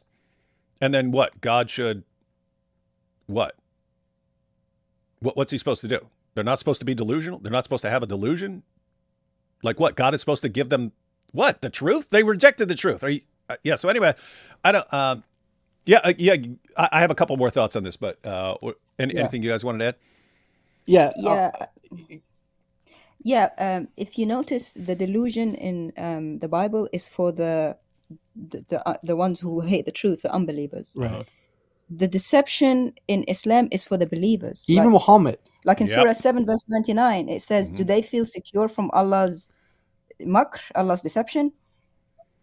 None should feel secure from Allah's deception except the people who are the losers. So if you're a believer... Repeat that. None should feel secure from Allah's devising or Allah's deception, Allah's makr, except the losers. You guys catch that? Believer, the bad people are the ones who should feel safe from Allah's deception. It's believers who understand that they need to be afraid of Allah's deception. Why? If you look, Surah 4, verse 157, at least according to the most common Muslim interpretation, is Allah tricked and deceived people into believing that Jesus died by crucifixion, even though he didn't. And so, but guess what? We know that Jesus' followers came to believe that he died by crucifixion, and literally billions of Christians came to believe that he died by crucifixion, and billions of non-Christians believe Jesus died by crucifixion. All of these billions of people deceived by Allah. But you've got Jesus' own followers who were deceived by this. These, according to the Quran, were devout Muslims. Devout Muslims were duped into believing that Jesus died on the cross by Allah. Who got deceived? Even believers were deceived. And you even see this in Surah 8, where Allah says the reason he tricked the believers through Muhammad's dream into believing that they could, there weren't going to be a lot of people. He did this because he knew that if they knew how many people were approaching in this army, they'd be scared. They'd be a bunch of cowards and they wouldn't go out and fight, even though Muhammad's telling them to go out and fight. So Allah gives Muhammad a dream. This is according to the Quran, guys. Allah gives Muhammad a dream saying, and in his dream, it's only a few people who are showing up. And it's, we totally outnumber them. We can fight. So he rallies up everyone. Oh, everyone, I've received a revelation. And in my revelation, there's only a few people showing up to fight us. We will conquer them easily. They go out. They're outnumbered 3-1. They come back. Why'd you get your dream saying there's only a few people there? And it's, oh, Allah says he had to deceive you. He had to deceive you because he knew you wouldn't go out and fight. So Allah lied to you to get you to do what he wants. Keep in mind, this is Allah. So Sheikh Uthman does what? Lies to get what he wants. What? Who's his example? Allah, the best of deceivers. And if everyone doesn't understand what an issue this was in early Islam, Abu Bakr, Muhammad's closest companion, his father-in-law, the first of the rightly guided caliphs, said, and he was one of, I think, 25 people who were guaranteed paradise by Muhammad. But Abu Bakr was guaranteed paradise by Muhammad. Muhammad said, hey, this guy is guaranteed. I know for a fact this guy's going to Jannah. And even after that, Abu Bakr said, if I had 1 foot in paradise, I would still fear Allah's deception. Yeah. Why? It's the believers who are terrified of Allah's deception. So, Pendragon, you've got the God of the Bible. And by the way, I think the best story about that is with Micaiah in the Old Testament when they have all the false prophets, and the false prophets are saying, yes, go up and you'll be victorious. And then they say, hey, is there a prophet of the Lord here? And they bring in the prophet of the Lord, and Micaiah also says, yes, go up and be victorious. And the king says, come on, quit lying to me. I know you always tell me something bad. He says, yes, you're all going to go up there and die. That's what's going to happen. But think about this. In that passage, it's a deceptive spirit who says, I'll go and mislead them. What does God do? He sends a true prophet to tell what's actually going to happen and gives them the option. What are you going to believe? You're going to believe the ones who are lying to you by a lying spirit, or are you going to believe the true prophet of Yahweh? And they choose to believe the false prophets. And so that's what you have in the Bible. People choosing to reject the truth and then deciding to believe in a lie. And then God says, all right, now you're going with that. You've rejected the truth. Now go with it. So if your buddy's telling you these are the same thing, they're the exact opposites. They're the exact opposites. You guys have anything else on that? Yeah, I mean, you never have an example in the Bible where someone is like crying out for mercy, repenting, and God's like, oh, you're going to mislead this. No, never happens. God's like, he never misleads anyone who's repentant, seeking for mercy, anything like that. The only time you ever see this is like you just said, is in a time when people would rather believe a lie. They choose the lie over God. Romans 1, 18-32. They exchanged the truth of God for a lie. They did that. And so you never have an example where someone's begging out for mercy, crying out for mercy, and then God turns them away or deceives them. But in Islam, like we said, chapter 8 of the Quran, verses 43, 44, say that actually, no, believers are even deceived. And if you don't know that Allah can deceive you, then you're actually a loser. You have to know that Allah can deceive you. And it's just a complete world of difference. And I also think it ties into like the predestination in Islam as well, because you don't even have a sense of security in salvation, because it says that Allah could have written for you that you're going to go to heaven and you're going to be doing all the works of the people of hell, and then you're going to on the end of times he's going to like switch it and you're going to go to heaven. Or if you do all the good works and you're only like one arm's length away from going to heaven, but Allah wrote for you that you're going to go to hell, So there's even deception in that way too, because if Islam is like this works-based kind of thing, which there's contradictions on that, but it definitely teaches like a fatalism, that you don't have any assurances at all, and Allah can just flip the switch on you, even if you're very faithful and very religious. He can just say, oh, you know what? You're going to go to hell anyway. That's what I chose for you. So, hope that helps, Pendragon. Let's see. I got 99 names, but honest Muslim ain't one. Jake C. Well, that's definitely true for Sheikh Uthman. It's Sheikh Z. Jake C. Arab and Ajam is a well-established concept in Islam. Yeah, the Arab and the foreigner. Yeah. Do you see Islam falling or evolving in your lifetime? Falling. Yep. You guys agree on that? Yep, definitely. Everyone watching, I know it's it's got all these problems. All this stuff about criticizing Islam is brand new. It's within our lifetimes. It's our generation. We're the first generation that has this open access to their sources and then the ability to expose it everywhere. What's been the result over the past 20 years? The avalanche of apostasy, which is accelerating. So if we're just getting started and this is already the case, what do you think things are like 10 years from now?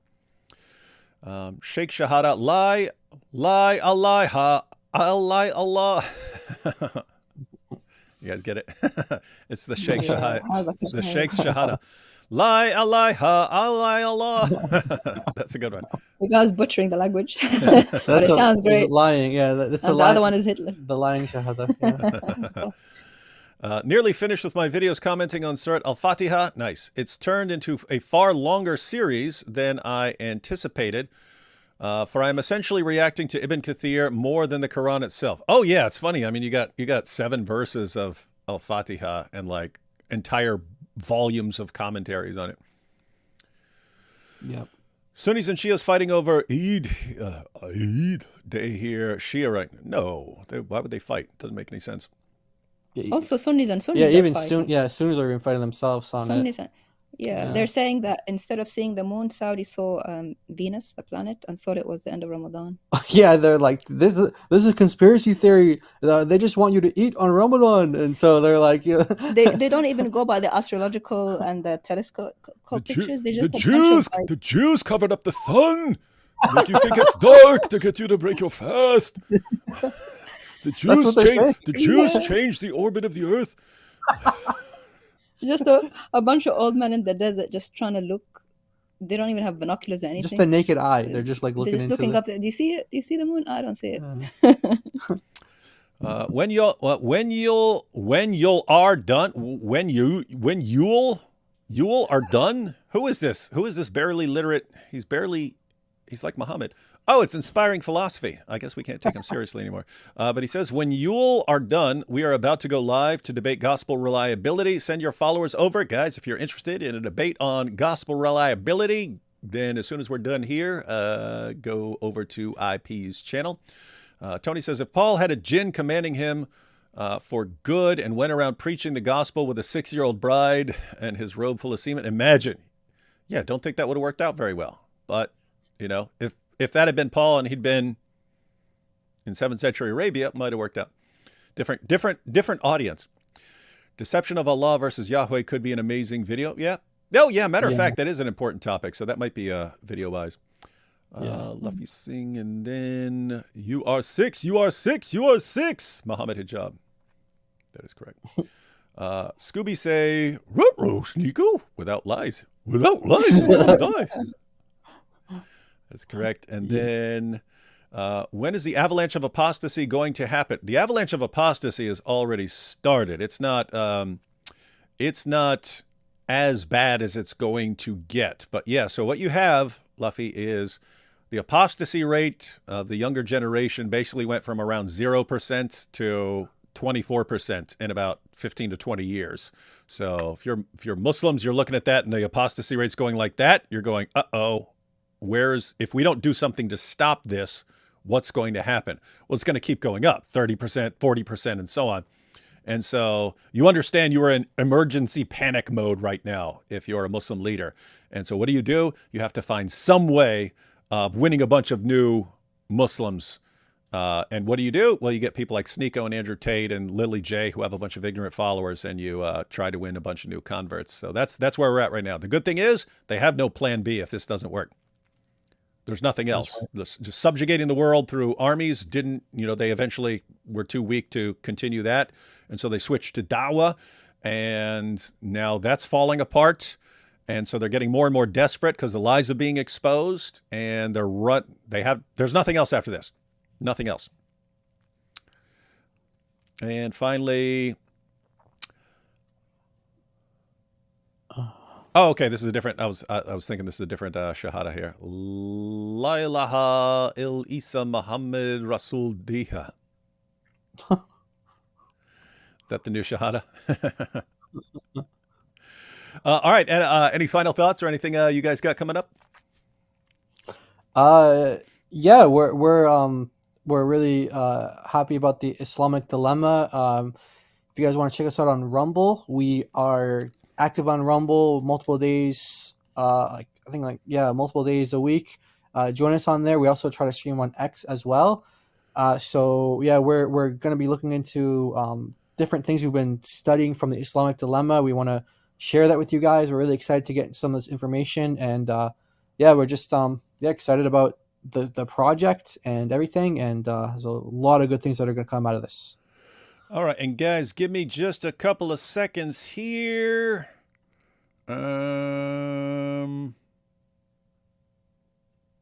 Where is it? Follow Jai and DOC on Rumble. For some reason, this computer is giving me trouble. On Rumble. Yeah. All right, guys, you might need to refresh, but I just added a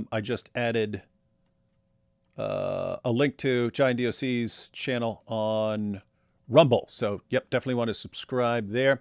And hang on. Oh, came up with a couple more popped up at the last second. Grifting is as old as human civilization, so how come only now they're jumping on Islam, or is it just new in the West or online? No, grifters, manipulators, scam artists, and so on, they look for what are called soft targets. You have hard targets. These are people who are hard to manipulate. If you try to tell them something that there's something off, they will look it up and so on. There are people who are hard to manipulate, and there are people who are easy to manipulate. There are people who are gullible. If you're a manipulator, a grifter, a con artist, you're looking for people who are going to fall for it. And so if you're a real grifter, you see there is an entire, by the way, it's connected to the avalanche of apostasy. You've got the avalanche of apostasy. They understand there's a problem, and they see the apostasy rates increasing, and they're like, we have to do something. And then what happens? We can help you. Chat GPT, can you answer this? Right? Sheikh Uthman, Sneako, they can sense it. That's what that's the gift that grifters have. They can spot soft targets. Now, lots of times it will be one person and that they realize they can take advantage of. They've hit the jackpot with the Ummah in a state of panic. So Lily J, Tate, Sneako, these are not the first. They're not going to be the last. You're going to see more. You're going to see more of the grift because it's the biggest. If you got no scruples, there is an entire community out there that will shower you with money and praise if you just start saying positive things about their religion.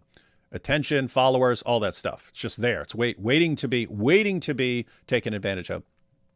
There's a ton of those on TikTok, by the way. Tons of those. They're just like, you mean grifters? Yeah. There's white guy reads the Quran for the first time, and then like the next 10 of his videos are about this is the best verse that I read, and like this is a new as a Christian, this is what I thought of it, and it's like they're not really Christians, they're not really anything, they're just trying to grift. And they take advantage of the Muslims, and they give them the views that they want. They give them exactly what the attention that they want, and ultimately it translates into ad revenue, money, and etc. So they're making bank off the Muslims. That's what they do. That's what they do. The apostasy rate, you see, spaghetti. Yes, that's true.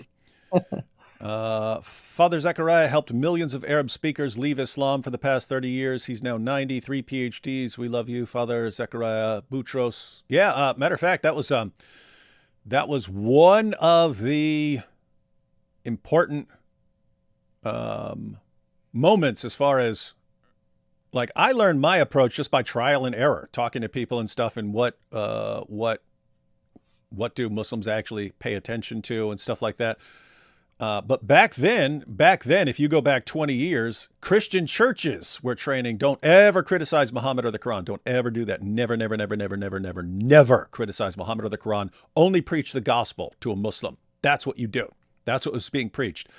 And I had learned by experience, they're not taking the gospel seriously, and they think they've got 100% certainty, as Sheikh Assim would say. They've got complete certainty in their religion, so why are they going to listen to anything you're saying? And so I knew from experience, and by the way, this was after Nabil had converted, and me and Nabil discussed all kinds of issues for 4 years. It wasn't until after he saw his arguments for Islam wrecked and Muhammad exposed and the Quran exposed, that's when he started taking an alternative seriously. So I'm sitting there thinking what Christian churches are teaching is like, it's completely wrong. And anyway, right after the thing happened in Dearborn where we got attacked in 2009, they slapped us around a little bit. Well, they slapped Nabil around a little bit.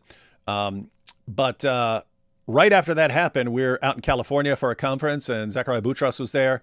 And they put me and Nabil up on stage, even though almost no one knew who we were. But they put me and Nabil up on stage to talk about things. And that's when Zachariah Boutros was talking and he goes, Muslims, he starts talking, he goes, Muslims are asleep. You have to wake them up. How do you wake them up? You wake them up with a short, sharp shock. Yep. And he goes like this. He goes, Puh! And it's like that's how you have to wake them up. But then he goes through like the points that he likes to bring up to Muslims to wake them up about their religion and so on. And I was like, yes, but so that was him. And then there was Brother Rashid who was doing it back then. It's like, who actually understands the mindset? Oh, it's the people who come from that part of the world. They understand how Muslims think. And they're saying one thing. They're saying you blast away at Muhammad and the Quran. And you had people from the West who've been trained to not hurt anyone's feelings. And they're saying, oh, never hurt anyone's feelings by criticizing Muhammad and the Quran. And it's like, gosh, fortunately, those days seem to be mostly gone. The Jews tried to sabotage Eid al-Fitr. Yes, that's what they do. I challenge you to debate topic. Is Ramadan true fasting? I can debate you once I get Lily J to marry me. This is post-Ramadan Abdullah, and he's put on some serious poundage. Oh, wow. I lost negative 40 kilos this Ramadan, which means he gained 40 kilos. It's true fasting. Yes, I accept your challenge. This will be fun. All right, everyone.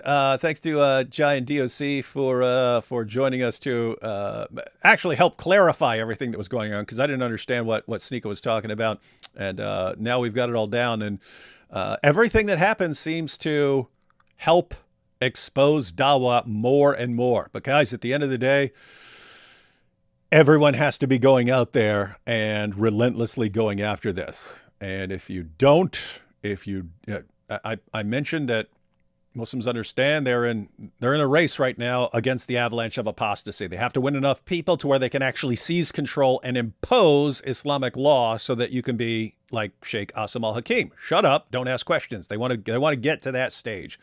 But in the meantime, they have to. The leaders have to be lying and deceiving people and so on. So this is actually like D-Day level civilization issues are on the line here, and you've got work to do. So make sure you do it. And for everyone out there, again, I would recommend learning the Islamic dilemma really, really well. And we will be putting out all kinds of content for you on that topic. So stay tuned, learn the material, share the material, and make sure we win the race here. Catch y'all next time.